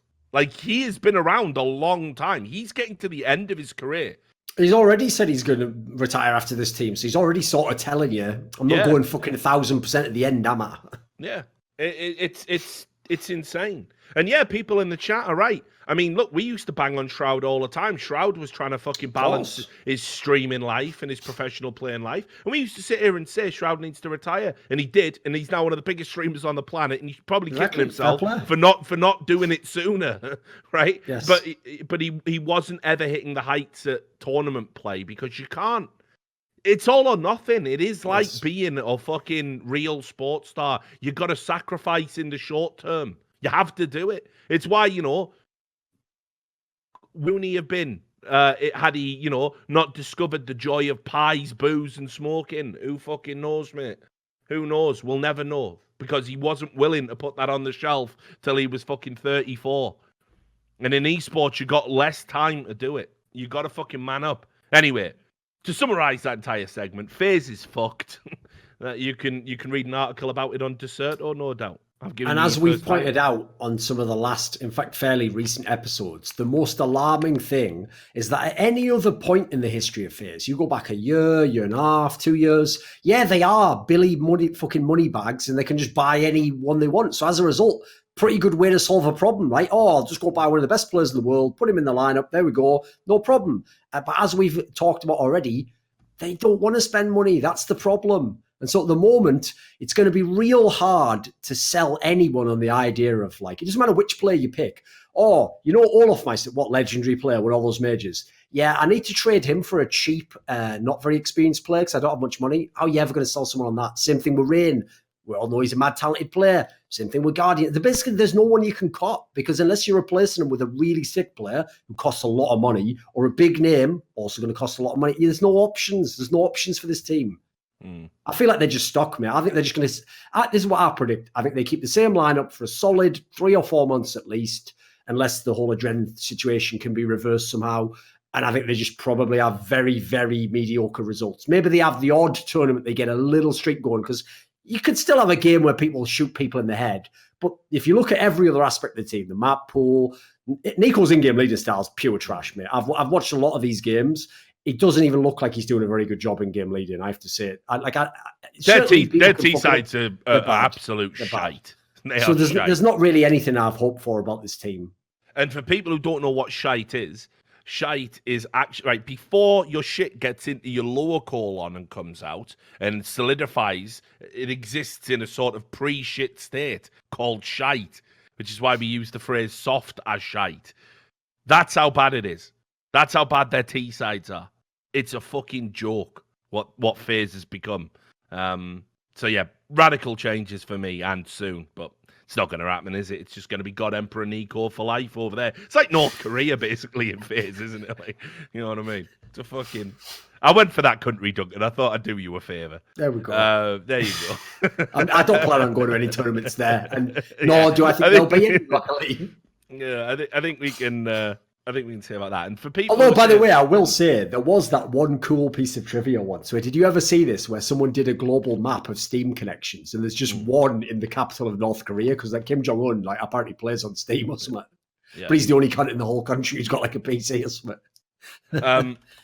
So let me tell you, because people, this is because I like to keep it educational about this. Where did you learn that from, Richard? There's a book. I can't remember who wrote it. It was a doctor though. It was like a professor, and it was called "Do Bears Shit in the Woods?" I think it was called, and it was an anthropological study of all different types of shit, going right back to like pre-humans and mammals and everything. And yeah, that's where the classification of shite is different to shit. So there you go, guys. You can go look that up in your own time. I can't remember who it was. It was a doctor, a professor or something. But I read that when I was at college because I didn't study my degree. I would just go out and like have a look around and see if there was any books that were vaguely interesting with stupid titles. So that's how you end up reading Do Bears Shit in the Woods and the classic case of Sodomy Trials, which is also an academic text I read at university. Anyway, let's talk about Ents. We can talk about a team that had a good time at this tournament. I am now convinced, especially with what happened in the Liquid game, that Ents should have probably been in this final. I think had it been overtime, I would have backed Ents. But I think what a great way to continue any questions about whether or not this was a fluke run and whether or not they are a legit team. For me, I think now if Ents were to play Liquid 10 times, I think Ents would win 6 out of 10. I think that's about where they are. And I for that reason, I'm inclined to say that on current form, and I don't know how long it's going to last or whether it'll last at all, Ents would be right there in my rankings behind Astralis, now that we've had 2 tournaments of data to look at that. They had some really good results here. I mean, like I say, they manhandled MIBR and NIP. They and FaZe actually had a very close 16-14 against Astralis, and of course that 15-15 against Liquid. There's no way now that currently at this moment in time, Ents will give any team that's ranked above them a game and are capable of beating the teams that are very close to them in the rankings. It doesn't look like they're artificially high where they're at right now. And as I said, for me, I'd be inclined to bump them up a notch. I mean, keep in mind, we've just talked about how bad FaZe are. They're still ranked number 5 in this fucking HLTV top 10 with Na'Vi at 4. Well, I think Ents in a best of 3 would fucking body both those teams. And now they're proving that actually they're forming a very interesting rivalry with Liquid going forward. So any talk right now about whether or not they want to up. I think the any inquiries they made about Sunny, I don't think that move happens now. I think the fact that the players have definitely found their groove and have been playing really, really well. I think this means that actually this Ents lineup is going to stay together, and I think they're going to be a threat for some time to come. I don't know if this is their peak. I don't know if they can get better. It might all be downhill from here, but I think for the next 3 months, I think Ents are going to be a team that now is ready to maybe pick up a couple of tier 1 tournaments, provided Astralis isn't there. Yeah, the interesting aspect is, like you say, the real problem here is I don't want to hear from fans or players as to whether this team's going to get better. If anyone knows fans or players, they all irrationally believe they are always improving and they can always improve. And like that's just what their mentality always is.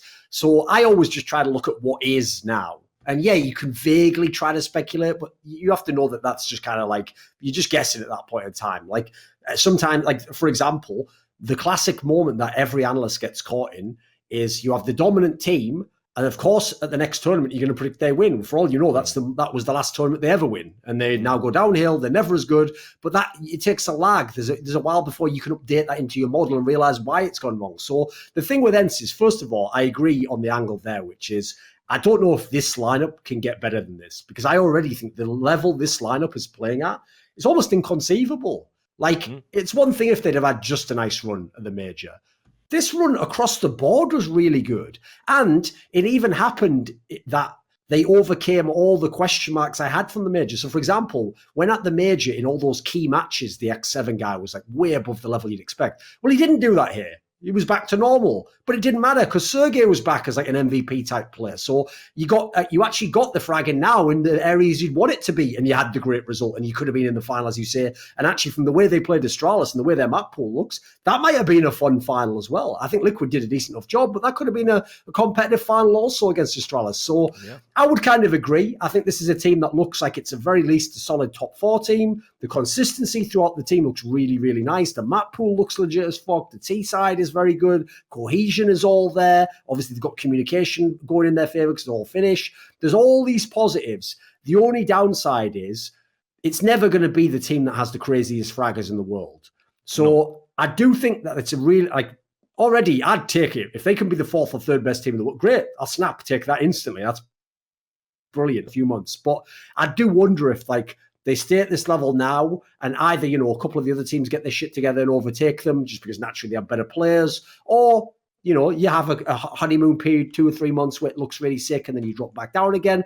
Luckily, the thing for me that I like about this team and that makes me really, really comfortable is even if this doesn't end up being the really sick lineup ENCE has, the pieces are there. You're not far away from being a team that legitimately, as you're saying, not only could win tons, could contend for a major. Of course. I mean, actually, at the Star Series event, there is no Astralis there, so there's an event they could potentially win.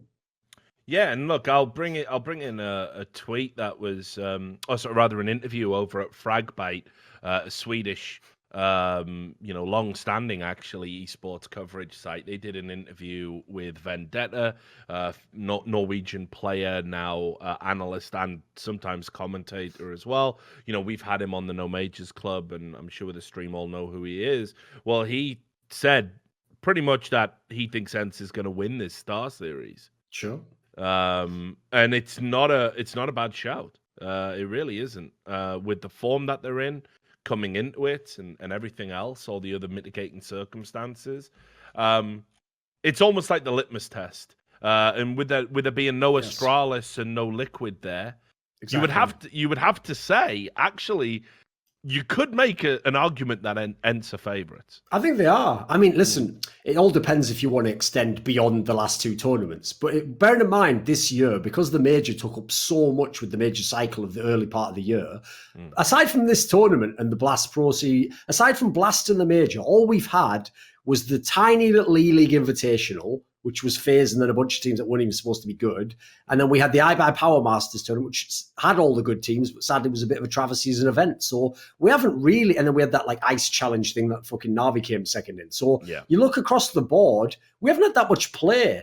So we had WSG as well, obviously. I forget that because I didn't know that many good teams. So if you look at the actual tournament circuit, which is still only starting to sort of ramp up now, I'd think it's absolutely fair to say that ENCE is the best team in the field there, because the tournaments that especially are most recent in mind, and obviously the most important tournament, they were better than those teams that are in the field. So like you say, I'm going to be watching out with a lot of interest. But let's talk a little bit about Liquid before we move on to a general news roundup. I think there's nothing that really you can say about Astralis that hasn't been said. It's like they are gods at the game right now, and they've done it again. There you go. That's the let's talk about Team Liquid, because I don't know. I'm kind of getting a little bit weary. Weary is definitely the word of this feast or famine that Liquid seems to be moving into whenever there is like a team that really gives them a run. Like the amount of one-sided games they had here compared to the sort of rounds that they gave up, it was like really, like against Astralis, really strange. Like you're banging out MIBR and NIP like 16-2, 16-3, like it ain't no thing. You get to the final against against Astralis after nearly choking against ENCE. And then you get off to a great start because you play them on Dust 2 again. Astralis give you that basically by letting you pick it. And Astralis, even though they played it a lot this tournament, they look vulnerable on it still. They don't have a winning formula guaranteed for that map yet, which I guess is good news for everybody. But then after that, you get 10 rounds on the next 2 maps, and Astralis just absolutely fucking wreck you, including a 16-2 on Overpass of all things. You know, you would have thought, like, if I was to say to you, hey, Duncan, Astralis and Liquid are playing each other on Overpass, you'd be like, well, all right, yeah, get that on. That'll be a nice close game. That's a really good chance for Liquid to win as well. Yeah, exactly. 16-2. And this with a lineup that I think we can say in CSGO, the best lineup we've had come out of NA. Like, just in terms of the talent. And the I even tell people, as I made a video on this topic, I think the Team Liquid lineup, if we're talking just in terms of individual skill, it's more skilled than Astralis. Yeah, I mean, there's definitely... That should be a pretty cool edge to have over them. Yeah, there's definitely, arguments and data points you can use to supplement that. But, I mean, it's just very strange. Like, a strange team to watch, because when they're not in a game, it's almost inexplicably bad. Like, they almost just, like, they lose clutches they shouldn't. They make mistakes they shouldn't. And again, like, this, the worrying thing here is, I think they got a series that if you were to say to Liquid, 3 maps, go, you can play Astralis on 3 maps. These would be the 3 for sure. Yeah, you get Dust 2, Inferno, and Overpass in that order. Yeah. Like, fuck me, guys. Like, this is meant to be the year you put all that to, nonsense to bed about, like, them being in your head and them being your nemesis. You had that win over them at iBuyPower. This should have been, you should have been in the final of a major, for fuck's sake, based on the team you've got. But the worrying thing for me now is, like, you've got all of this stuff about what should have been in regards to Liquid. Quite quickly could become like the North American phase here. I'm already seeing the parallels. You've got the dream lineup. You've spent the big money. It's meant to be your time. You've had a major where you were meant to get to the final, maybe even win it in the eyes of some. Rest in peace, my pick'ems. And instead you've fallen by the wayside. You've lost to Ents of all people. All right, okay, don't worry about that. You've got into the final of another big tournament here. Now you've got the dream veto against Astralis. Nope, can't close that one out either.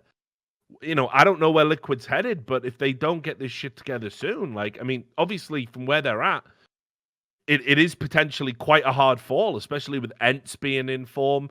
Na'Vi always have that simple factor.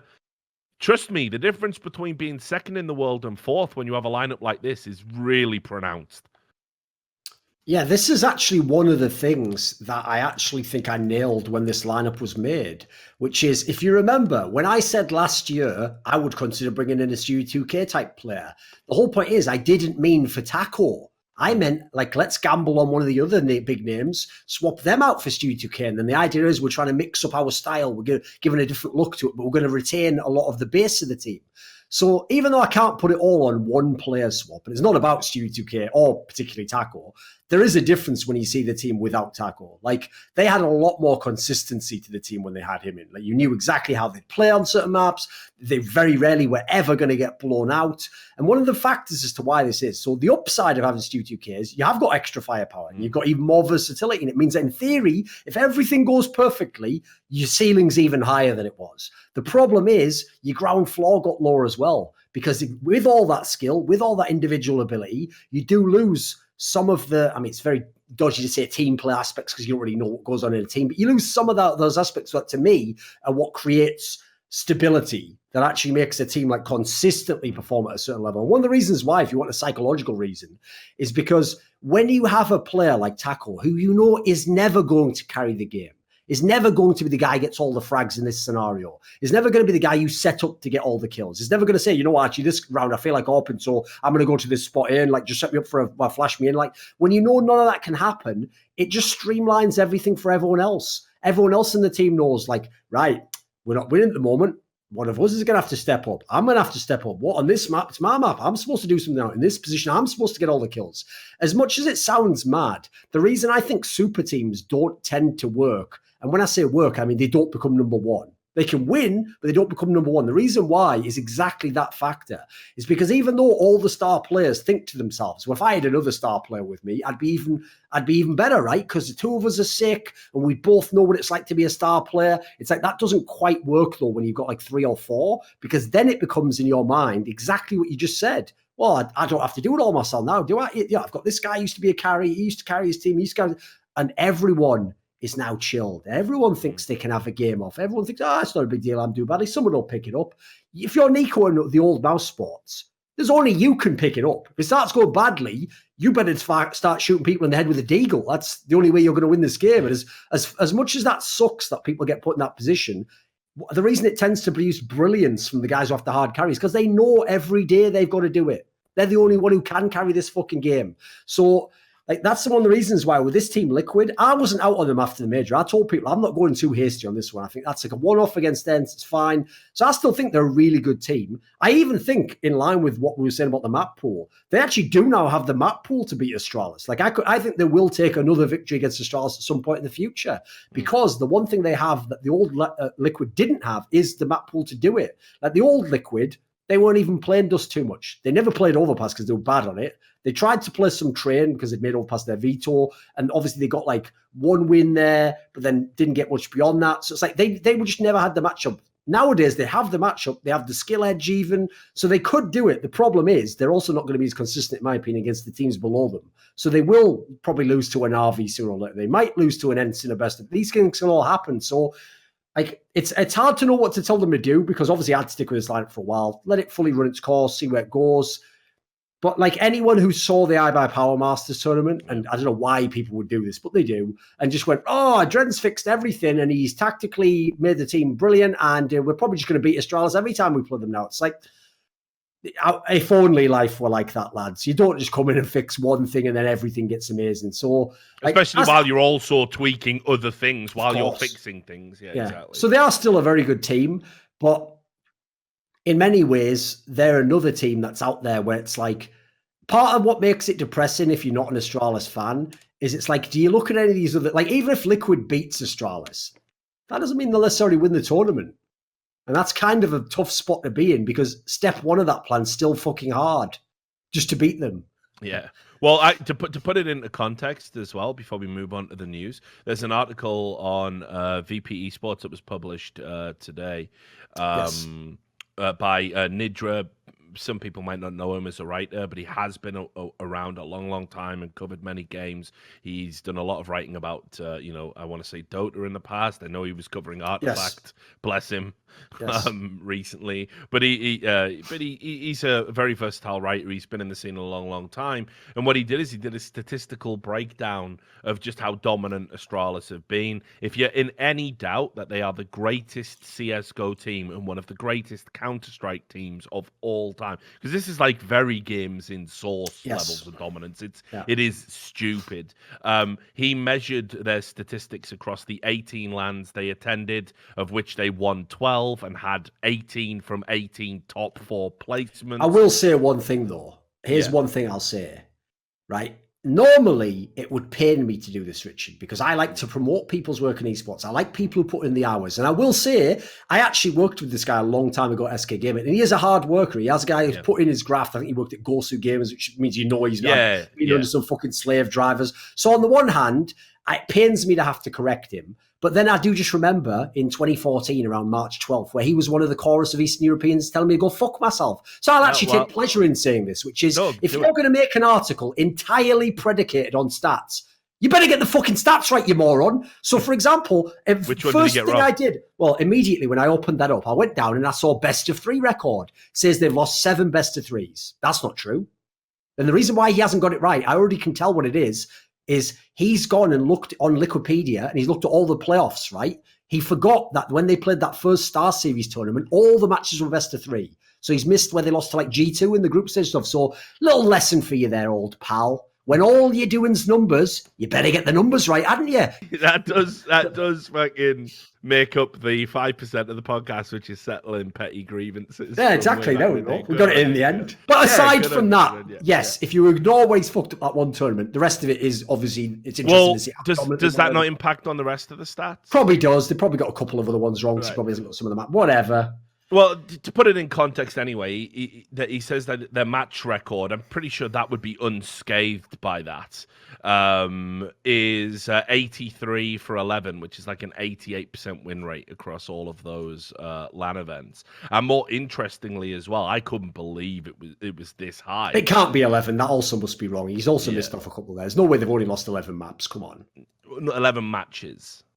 I think matches. Yeah, that's what that could be right. Actually, match win rate. Yeah, that's what I'm thinking. I'm thinking that's about right. Because that obviously includes best of threes. But the clutch record for Xyp9x was he's 83.8%. There's one problem with this, Richard. Yeah, is that this is something? No. This is actually not his fault. This is HLTV.org's fault, right? I don't know all the details on this, but I've seen people say it, and like it sounded like it made enough sense that I think it's correct. This will blow your mind. But apparently, when HLTV.org says you won a 1v1, no, when they say you won a 1vx, that means something mad. Like someone correct me on this because someone will know. It's something along the lines of like your 1v1 stats can also include rounds that like started as a 1v2. Something bizarre like that. Like someone out there, correct me. Someone's going to know what I'm talking about here. Like it's not a pure 1v1. It's not like what you'd think it is. Which is like, oh, it's a 1v1 every time. It's like there's some like caveat that almost debunks the whole stat when you find it out. That's actually like depressing because you want to know what that stats are. And the reason why this is interesting to me is because even though people like Xyp9x and Shox famously, you get right, always did have 6 stats on that site, there would always be some really fucking weird ones. I remember the weirdest one, Richard, was Dennis in Mouse Sports when Nico was in the team had some like really good record in 1v1s. I was like, my own eyes tell me that can't be true, motherfucker. So much wrong with this stat. So whatever it is, I'm just saying, not a big deal. He didn't make the mistake there, but there's some fuckery involved in that stat. All right, interesting. I'll try and find out more about it because it'd be good to have actually accurate stats, and there must be a way to quantify it. I mean, even if there was someone must be able to fucking run demos through an algorithm, and fucking count up how many times somebody was in an actual clutch situation. There's got to be a way to do it. Yeah, you could get rid of refrags pretty easy. Like if you're in a 2v1 and you kill him like a second after your teammate dies, that isn't a 1v1, is it? That's a 2v1. And you clean yes, that's what I'm talking about. Sam's right there. That's exactly the sort of scenario that gets counted, basically. So yes, you're absolutely right, Sam. If you're in a 2v1, he kills your teammate and you just trade him in his back, you get the same number goes onto your file as if you're in a 1v1 where you have 1 health, he has 100 health, you have a Glock, he has an AK, and you fucking tap him in the head 15 times and kill him. Like you get the exact same number. That counts as a clutch. That's what I mean is the context, can be a bit off, unfortunately. I see. All right, so anyway, all the statistics are broken. Anyway, fuck everyone who tries to work with numbers in this world. It's corrupt. You're part of the fucking Gnostic Matrix. Elevate yourself.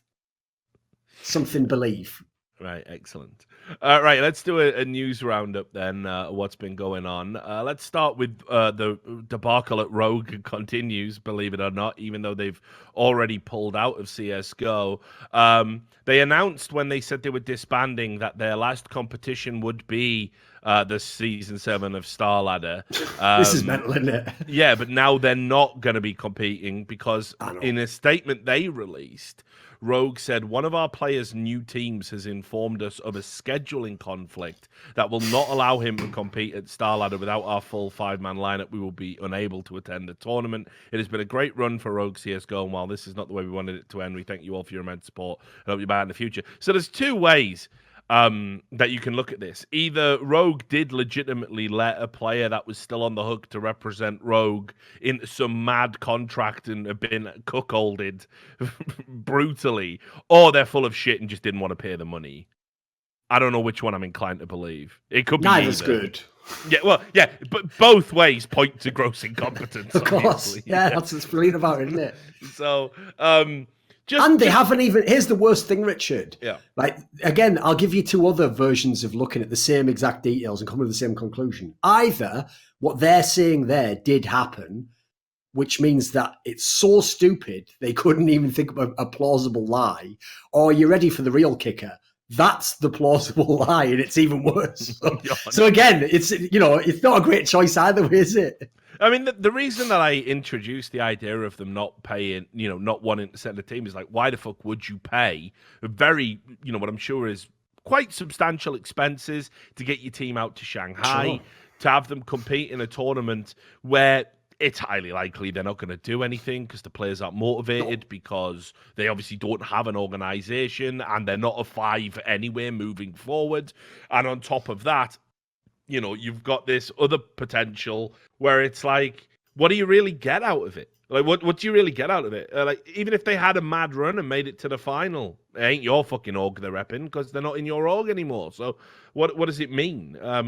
So it would make sense to me that you wouldn't send that. And I would advise organizations moving forward, don't announce that you're pulling out until you actually pull out. If players are still attending tournaments while wearing your jersey, just save it until after that tournament and then announce it and say that was their last tournament. You're not putting anyone in a good mindset there. It's just, the whole thing's just been handled so fucking stupidly. And again, understand why Rogue are chucking their fucking toys out the pram, right? They have actually got decent financial support, Rogue. Yes. They're throwing their toys out the pram because they can't be bothered to continually rebuild teams after players get poached by bigger orgs. It's like, do you know how you solve that problem? Success. Yeah. So if you haven't got the stomach for that, what the fuck are you doing? If you haven't got the stomach to be successful, why are you in this business? Is easy, which is NRG. NRG had the same thing. Remember all those years, they would bring in a young player, didn't work out. Or they would bring in a player that was decent. Well, if he's decent, he's going to go elsewhere, isn't he? But eventually, they did hit on a lineup that was really good, and it got really high level, and all of a sudden, no one could poach your players, because why am I going to leave NRG for Cloud9? NRG is better, and we've got the money.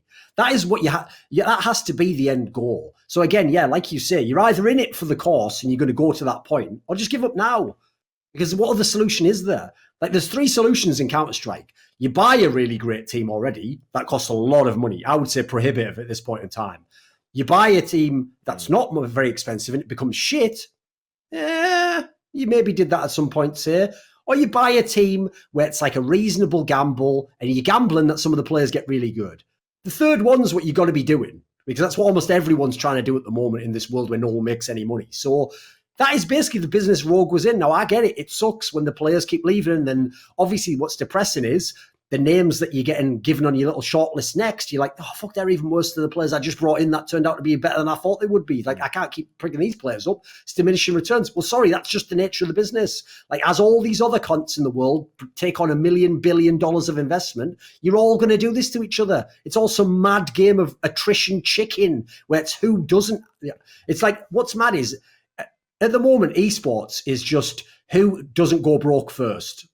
Yeah. It's not even necessarily about how much you succeed. It's just who doesn't go broke first.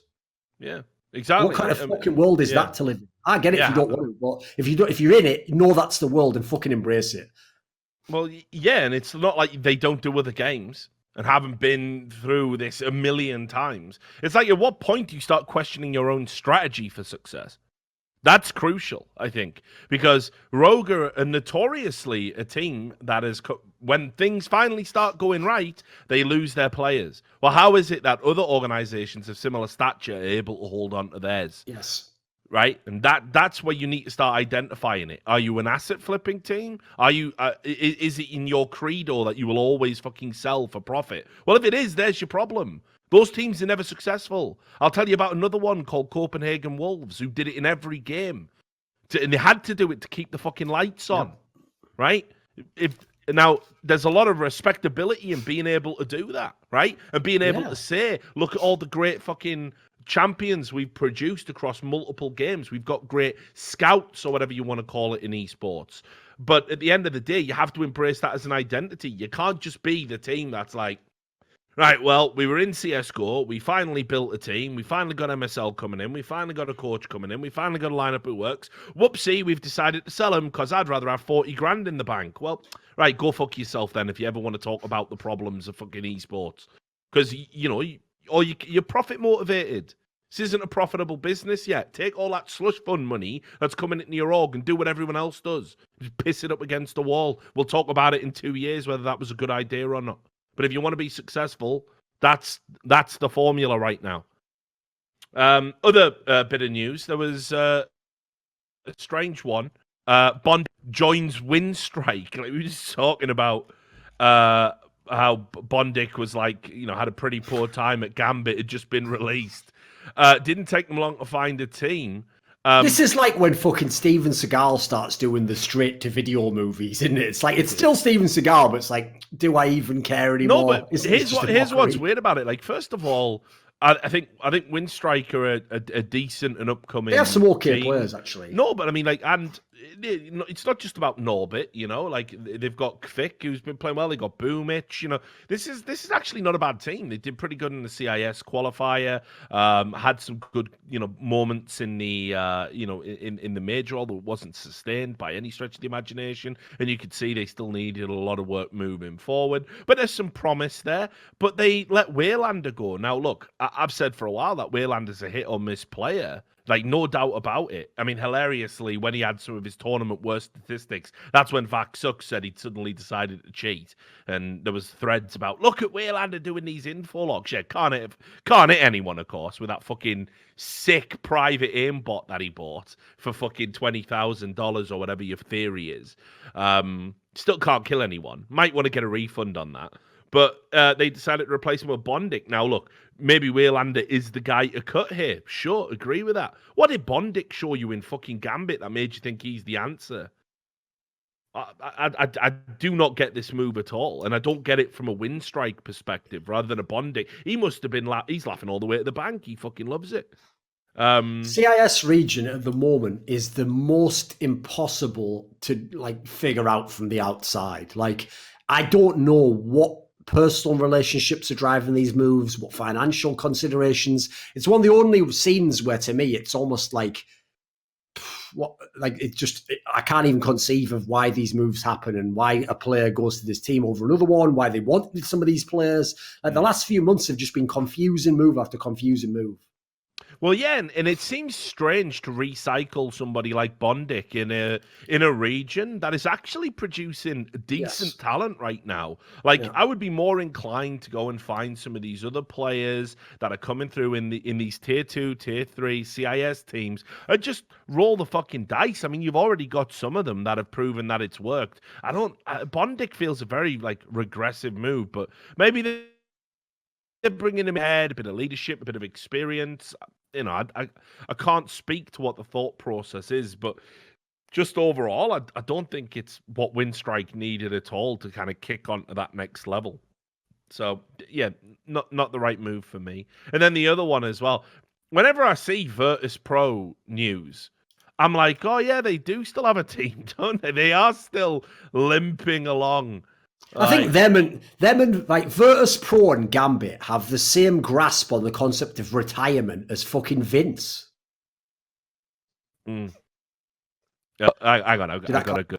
Oh, have you DC'd? Are we still here? No, I'm still here. No, we're good. Yeah, no. Right. I just remember this. Comment here. Sorry, we're going to address something in the chat for the end of the show. So anyway, yeah, I got it. I'll print screen it too. Right.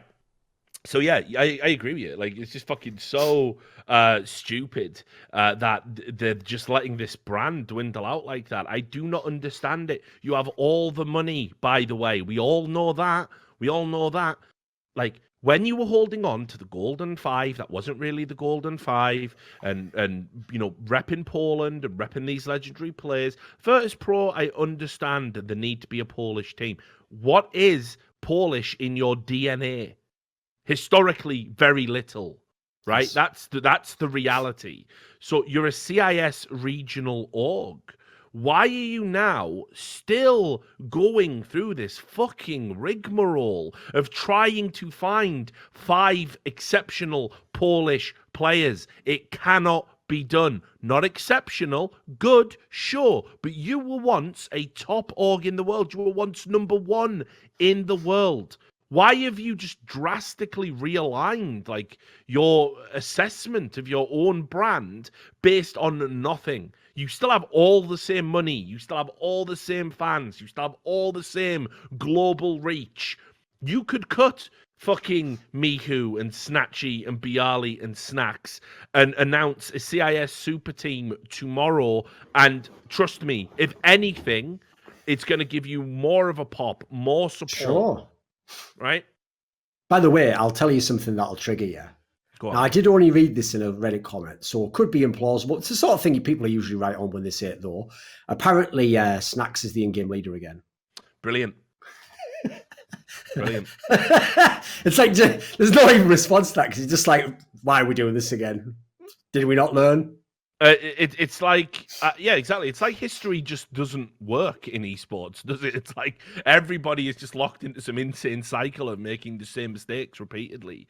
But then again, I mean, I don't know who else it would be. The reason we're talking about Virtus Pro, by the way, just to give you the news story, is they've dropped the one and only, or wow, or whatever the fuck, however you want to say it, but it does stand for the one and only, TOAO. And it's like, well, okay, great. I guess we're committing to another Polish player coming in. I think I saw Pasha tweet saying, I think Virtus Pro need me. I am the best support player. It's like, if he comes back into this lineup, Virtus Pro are off the fucking table. Well, it was implied elsewhere that like Neo and Pasha are joining some other team. Yeah, I've got that as the next story. Like, if they bring back any of the old guard they have cycled out, right, at any point to try and make this very mediocre lineup work, I will never talk about them on this podcast again. That's like when they are irrelevant at that point. You know where, like, even in like, I'm gonna have to make up the year because I don't remember when they stopped, but you know when even in like the late 2000s they would still be having Ric Flair be like fighting in WWE. You were just thinking like, come on, mate, come on, stop it! Aren't you about 65 now? So there's no way you're doing any of this shit. Yeah. Someone's just letting you throw them over your head. Like, you couldn't even do that. So, like, it's the same shit. It's like, why are we bringing any of these players back? Just pull the plug for fuck's sake. I know. So, I don't even know if it's worth talking about. Can they get fucking a fifth Polish player to make a lineup that works? No. My advice would be, Virtus Pro, cut all of these fucking top-heavy players that no doubt you're still paying a ridiculous salary to. I'm sure Snacks is getting his, and Bialy's getting his, and Miku's getting his, and Snatchy's getting his. Just cut them all loose, write it off, go into the CIS region, and just spend big money to put together a Dream 5 of CIS players. Reminiscent of a certain team that I'm sure you've heard of called Na'Vi back in 2010. It can work, and now the time is right to do it. The CIS has the talent in CSGO right now. No doubt about it. So, yeah, the other thing was this. This is one of the saddest news stories I think I've seen in a while. That Neo and Pasha might be joining a team called Codewise Unicorns. That's like some sort of shit Onion headline. If Esports Express was actually funny, that's the sort of headline they would have done. Because the name itself almost just tells you, like, Jesus, man, just give it up. Right. Just give it up. And the HLTV report is unintentionally hilarious because it talks about, Pasha Biceps and Neo might be in line for this new team, and it's a report in Cybersport, but it's Robert Grin, the multi-millionaire owner of Codewise Unicorns, who is ranked as the 73rd richest man in Poland. It's like, come on. Like, you've sold me one thing. He's multi-millionaire. Maybe this is legit 73rd richest man in Poland. It doesn't have the same fucking ring to it, does it? Like, it's like 73rd richest man in the world. Now we're talking. 73rd richest man in Poland. Come on. Like, Neo's probably 74th on the fucking list. What are we doing? So, yeah, I just can't believe this. I'll give them some advice. Not that I can tell these guys. Because, by the way, the Codewise Unicorns, the players they would be playing with would be 3 of the following 5. Luz, Lehman, Aziz, Fallon, and the legendary Crit Your Face. Get me out, like the advice is this, guys. You have to think about legacy at this point, not paychecks. And if you go and play for this god-awful organization with a god-awful name, with god-awful prospects and god-awful players, you are literally announcing to the world, we will just do anything for money at this point. Don't do that. Hold out for a serious offer, right? You must have money saved up. You don't need to go and do this and shit all over your legacy. Hold out. Wait until somebody wants to make Neo Esports with you as a general manager, maybe even a coach. Wait until somebody wants to make Team Biceps. Go and do these things. Get equity in a brand where you will make serious money should you ever sell or be successful, and then maybe you could be the 50th wealthiest people in Poland and not have to debase yourself playing for a fucking garbage team like Codewise Unicorns. Again, if they sign to this team, Duncan, we've just got to pretend that they died. We just have to do it. We just have to do it. Well, luckily, after they sign, that'll be the only time we'll ever have to mention them on the show, because they'll never qualify for any lands, they'll never do anything. So luckily, they will essentially be dead. It's just unbelievable, isn't it? So please don't let that story be true. And especially because, you know what, right? Even though I did used to rail back in the day against people saying that Pasha should just be a streamer, just because it's never something you can take for granted where you'll be as a streamer in a year from now. I mean, listen, all you need to know what this guy's is, just go and look at Ninja's numbers this year. This guy he couldn't fail the last 2 years. Even his numbers have been starting to get dropped off massively. That's why actually Shroud's sort of like overtaking him now with some shit. So I would say this. Even though I don't know if Pasha could be a streamer long term, like I don't know if people give a fuck in a few years. Man alive, what an entertaining streamer. Like every clip that they put on Reddit, he's fire. Because obviously he's still decent enough as a player and he's funny as fuck, yeah. Yeah. I mean, there's one clip that I saw that was amazing. I didn't realize it. Here's the thing, I knew he was like a funny guy in some ways because I've seen him on camera do that. Yeah, but like actually spontaneously he's pretty funny. There's a clip, right, where he's playing on T side of Mirage and he's going towards mid, right? And he runs up there and he tries to throw a molly so that it goes like onto the ramp area to stop people coming up T mid. But the problem is he fucks up the molly and it clips the edge of like the wall and it bounces back across like where his team is to behind all those boxes at T mid where the AWPer stands, right? So Pasha just goes like, fuck. And then he on the comms, he goes, they throw molly. And then he just like looks at his camera like, because obviously he's the one that's thrown it and he fucked it up. He just told his team that the enemy team threw it. Even though it must say on the screen, like, you know, fire in the holes. Like, what a fucking legend. Yeah, no, he is. This is the thing. Because he's had the language barrier for so long, people don't realise that fucking Pasha is a funny guy, like, and always has been a funny dude. It's legit. And like I say, sometimes his best clips are when he's unintentionally funny. I love how he's still to this day when he streams, if he gets fully flashed, he tries to look away from it, like instinctive. It fucking buckles me every time. It's like, it's in the game. I know. How many years have you been playing this game, you mad cunt? You've got to know you can't look away from the light in the game. You're not really blind. It's like he's living in VR. It's fucking brilliant. So yeah, listen, I think out of all of the CS players we've got, Pasha's the one that really could just say, fuck you, Virtus Pro, fuck everyone, and just stream like a regular stream and make a lot of money.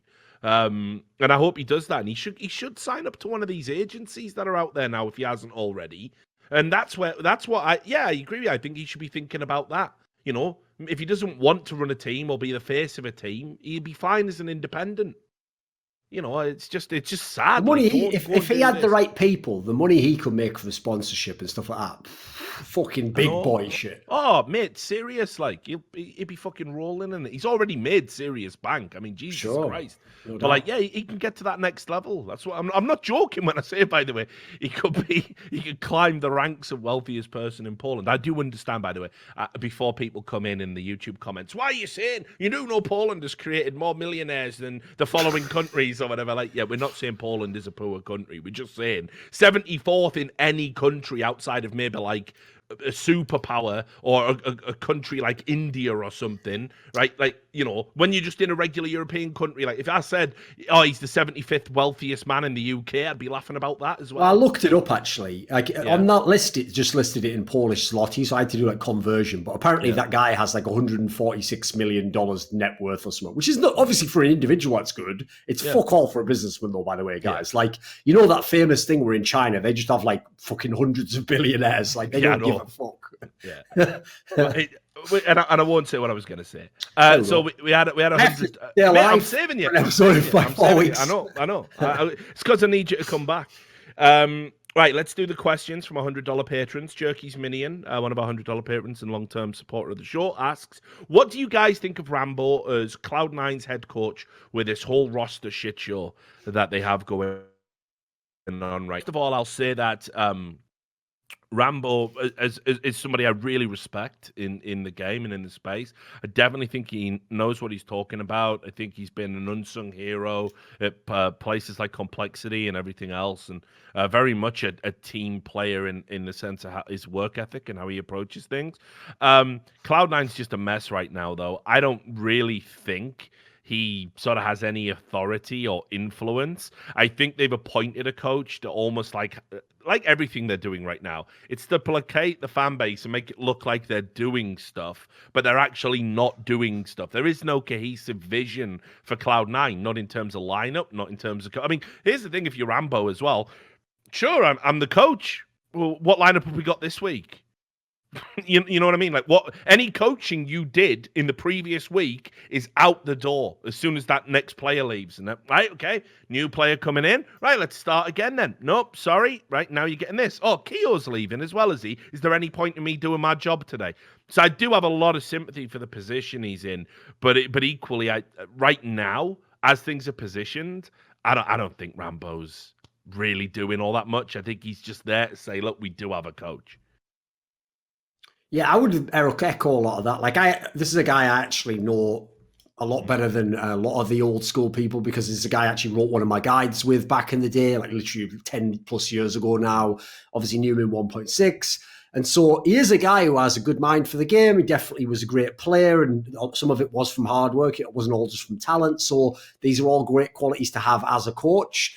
I kind of agree with you, though. Like, how am I supposed to even judge what he's like as a coach? I mean, you look at the team he's with. Yeah. Okay, so he's with Complexity before, which obviously was a flawed lineup that they ended up cutting half the players anyway.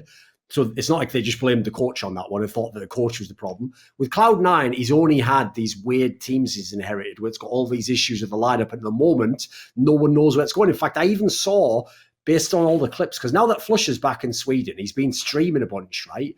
And he even made some weird comment where he said that he'd had an offer to join NIP, but he didn't want to, and that Cloud9 needs him still, which implies, because the way it was written to me, I thought, oh, they're just releasing him. He's going back to Sweden. He doesn't want to play in America. It was almost implied maybe he's going to come back to Cloud9. Like, maybe he's basically pulling off by saying, give me a few months, I'll come back. So if that's the case, in similar fashion, I could see why you'd be inclined to wait. The problem is, you're stuck in a mad limbo scenario in the meantime. And if you're Cloud9, you can't afford to do that, because that's what 2018 was. 2018 was just waiting for the good lineup to one day get in the server, and it barely ever happened. So I don't think you can waste another. Remember, we're already 3 months, almost 4 months into this year. You can't just be blowing these kinds of windows, guys. You end up in an even worse spot. So I think that's a tough one. And yeah, how can you really judge the guy as a coach? Like, give him a real lineup, then let's judge him. Yeah. So Reykjavik on Steam asks, with Astralis having a 100% win rate on Inferno and Nuke over the past 4 months, is it potentially Shaky Dust 2 the only hope teams have to beat Astralis at the moment, or are there any other vulnerabilities that could be exploited? For me, I think Dust 2's the window, and this is why I was saying this on the No Majors Club. I was saying it before it. Like, all these teams that are super keen to be, fuck Dust 2.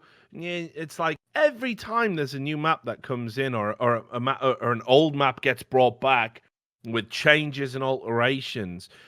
If you're one of the teams that wants to try and beat a team that is in a dominant era, that's the map you have to go and embrace. You've got to take that advantage, because you're being thrown a lifeline. Remember, that's one of the ways VP was able to keep that same lineup for so long, is whatever the new map or the reworked map was, they would go fucking ham and make that their home map. Because what it means is, for the first few months, while everyone else sort of plays it a bit coy and just puts their toe in the water, you're fully in on that, and that can be your home map. That can be the map that you have as an edge over other people, or at very minimum is like, they have to veto it against you. That helps your map pool. So, like, I agree. It's amazing. Like, the teams that I can't handle are the teams like the FaZe Clans, the MIBRs. You're the ones that need that map the most. Yeah. You're the ones who need to be going all in on that map. Yeah. And the crazy thing is as well, like what they've done by not embracing it at the time they needed to embrace it is you've now let Astralis basically mock you all by picking Dust 2 at a tournament that they clearly were like, well, we'll just give it a go and see what happens. And and you're giving the fucking Megamind of Glaive all of this data at a time when you desperately need that map. Now, if they add Dust 2 to their fucking map pool, this Astralis era goes right the way through 2019. Well, the thing is, they have a very good record on that map, by the way. Already a decent record, exactly. Yeah. And so where are the vulnerabilities? I don't really know. It's definitely not Nuke. It's definitely not Inferno. Well, here's the problem is, right? Overpass is supposed to be one of the vulnerabilities. They've lost a bunch of times on that. Looks fucking dynamite against Team Liquid. Then you go, so Train in theory is one they can lose. They still don't lose it often. You got to be fucking good on it. Mirage is probably the biggest weakness because I noticed they themselves second rotation ban that. But who's got the ball? Like, this is the problem, guys. Who in the scene has the balls to first pick Mirage? I'll tell you right now, there's almost no one who currently plays. There's literally almost no one. Yeah. It's like maybe like Renegades or something. Maybe Ents. Like these teams might do it. Even then, probably not. Actually, I guess Ents never would. They do Train. So actually, that's one of the reasons also, by the way, why Ents actually has a chance to. They have the map pool for it. They play Train. They play Overpass. They play a bunch of these. They're not bad. Yeah. So as a result, my problem with them is I just think as a team, they're probably not good enough to actually beat Astralis. So that makes it not as sexy. But they at least have the pool to make it fun in that sense. Yeah. Right. And this is the final thing. The guy in the chat, guy called Kaze no Ryu, said, right, and I just want to highlight again, this is what you deal with, right, guys? If you ever notice why I'm just especially touchy with fans right now, overworked definitely is part of that. But you have to deal with insanity. I mean, actual diagnosable insanity. So when we were talking about and basically laughing at Vax Sucks, which is a regular on this podcast, because it is flat earth thinking for the Counter-Strike generation, he said, pathetic whitewashing of your interview of the concept. You are a disgrace to the CSC. Now, there's a problem with his statement here. I have never interviewed the concept, nor would I ever interview the concept. The concept is somebody that exploits mentally ill people for money, in essence, by constantly... Case in point. Right? By creating YouTube videos claiming people like Simple because they have zigzag wobbles and other made-up terms that don't apply to how the game mechanics actually work. Just his own lexicon he's invented to try and explain why everyone is cheating. Be always wary of that, by the way, if someone comes to you and says, I got all these wicked terms. Well, what are they based in? Reality or anything? No, that's actually a very famous thing that people in cults and stuff do, by the way. Because the idea is if you control the terminology of what people can say, they have to accept your concept, don't they? Yeah. So, like I say, if you like his videos that basically claim Simple is cheating and and players who clearly would have no reason to cheat and the numbers don't bear out that they're cheating and the performances don't bear out they're cheating. If you think guys like Nothing is still cheating at tournaments, then fine, have at it. Well, the maddest one is, Richard. They're brilliant. Like I said in the past, and I was essentially referring to this guy and the Vaxox people. Well, the mad thing is, that's the crazy thing, is in a world before Simple was who he is now, you could almost say, well, maybe. But this is the problem. Simple has broken these motherfuckers. Because like you're saying here, I'm not exaggerating. Go and watch when he breaks down a Simple clip. And by the logic he is using, Simple is literally cheating every single time he fires a bullet with an enemy on his screen. That is the logic. Every time, not a kid. Like, even the most ridiculous Flusher hater thought the guy was, like, sometimes turning it on. They never said he did it every fucking round, every kill. This is literally, there's a great term that Terence McKenna once said, I always remember it. He said, this is the test case for credulity. If you can believe this, you can literally believe anything. Anything. Yeah. Because it's the most far out there theory that the best player right now cheats every single time he clicks his mouse with an enemy on the screen.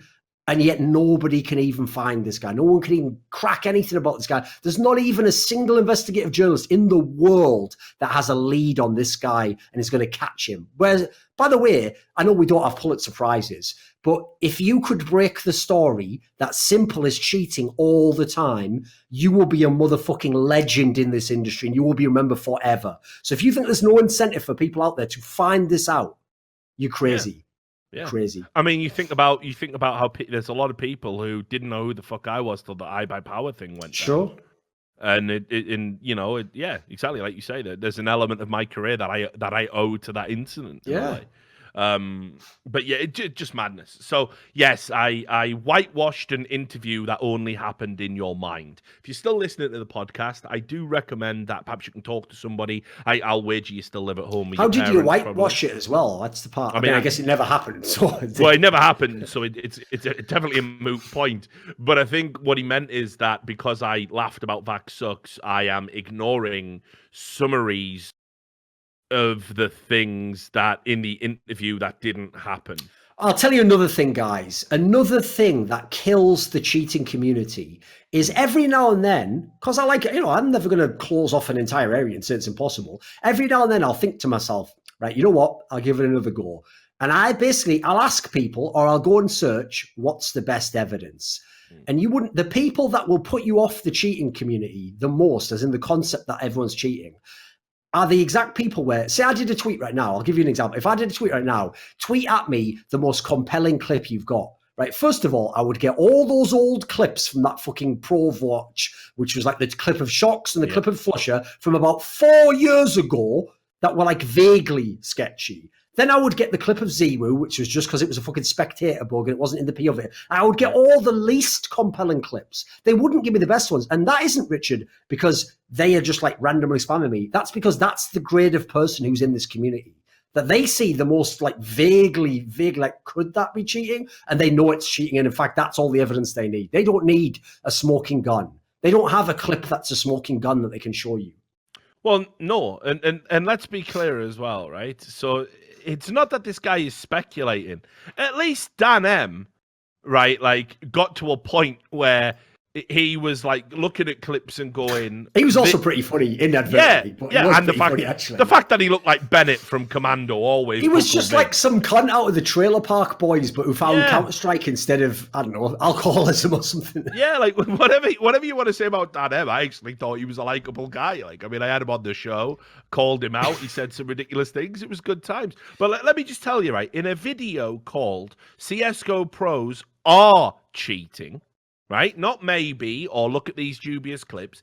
It includes a clip from us laughing about this theory, and then it goes into clips that supposedly prove the following players are cheating.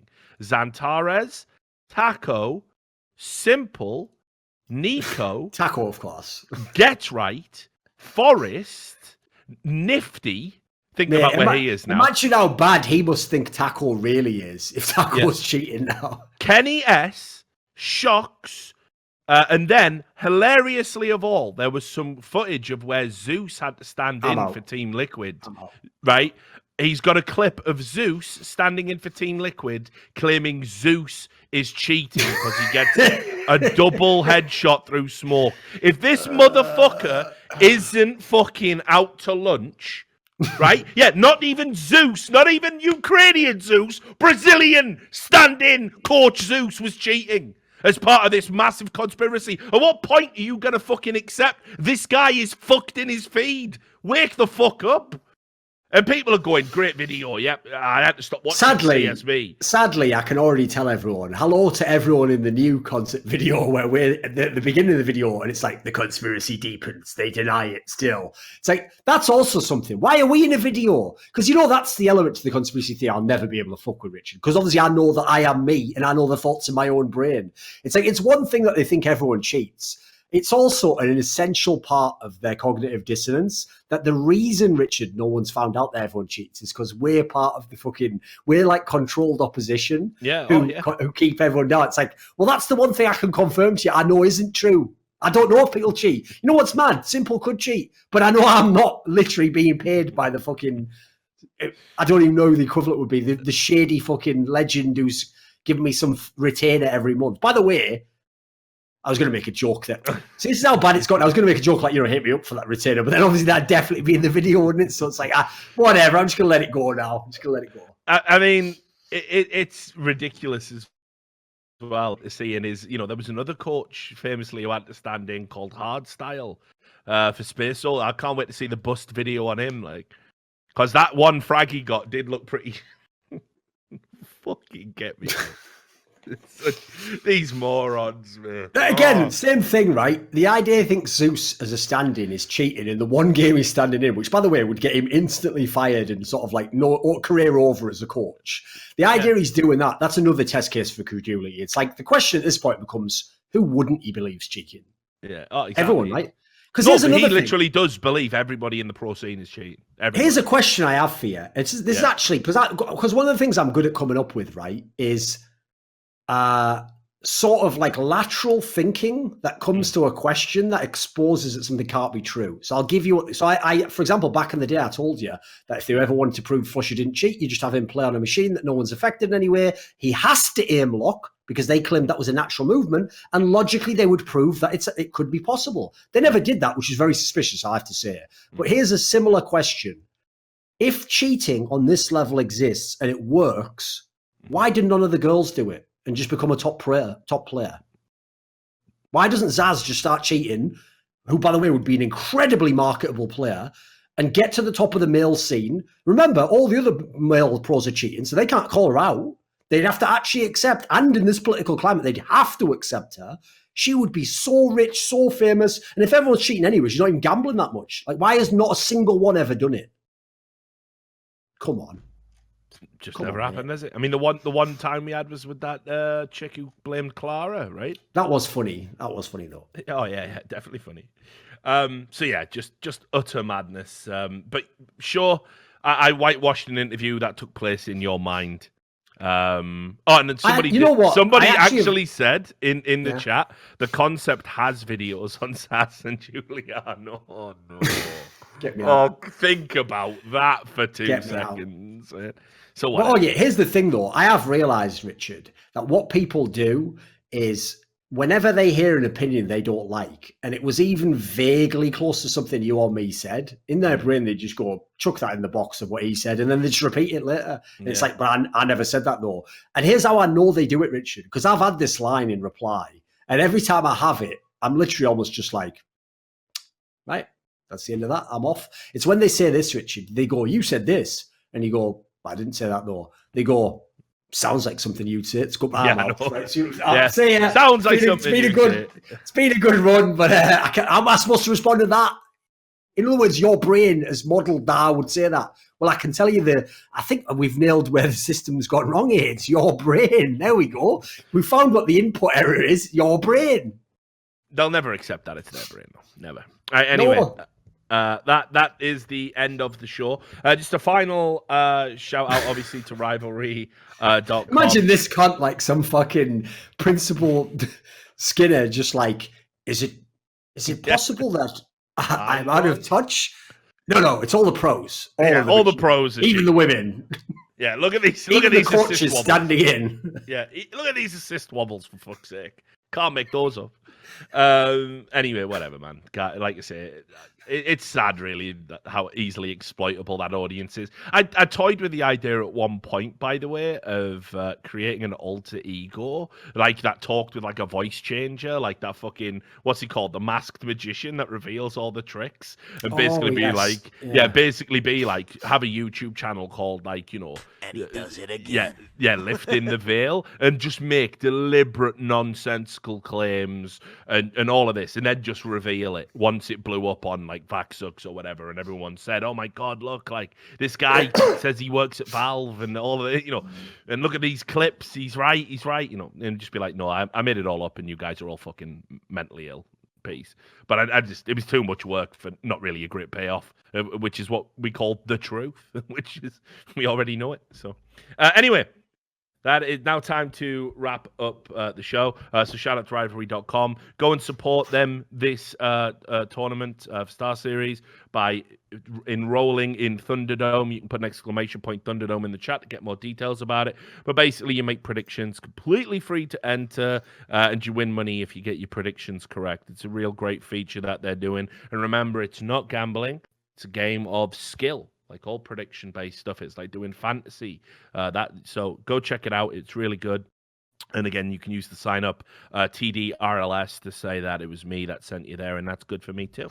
And of course, shout out to all our patrons. Remember, if you're a $100 patron, you get to ask a question, like we did there for the last bit. Or if you're just crazy in the chat and I notice it, maybe I'll point the finger and laugh at you. Who knows? But our $100 patrons, Jerky's Minion, Detlef Insomniac, Reykjavik on Steam, Mikhail, and Alex Ragnarsson, the Viking. Thanks very much. Our $50 patrons, Benakagi Assassin, Carv, Roosty, Colin Penny, Nostradamus, Sard Sawar, Madsen, TC Owens, Manuel Stockley, Marcus Kjumpart, and Watch Doge. Thanks to all of those guys. And yes, that's it for By the Numbers. Duncan's off to China. I'll be praying that he comes back. And if he does, you'll see By the Numbers next week. Until then, take care.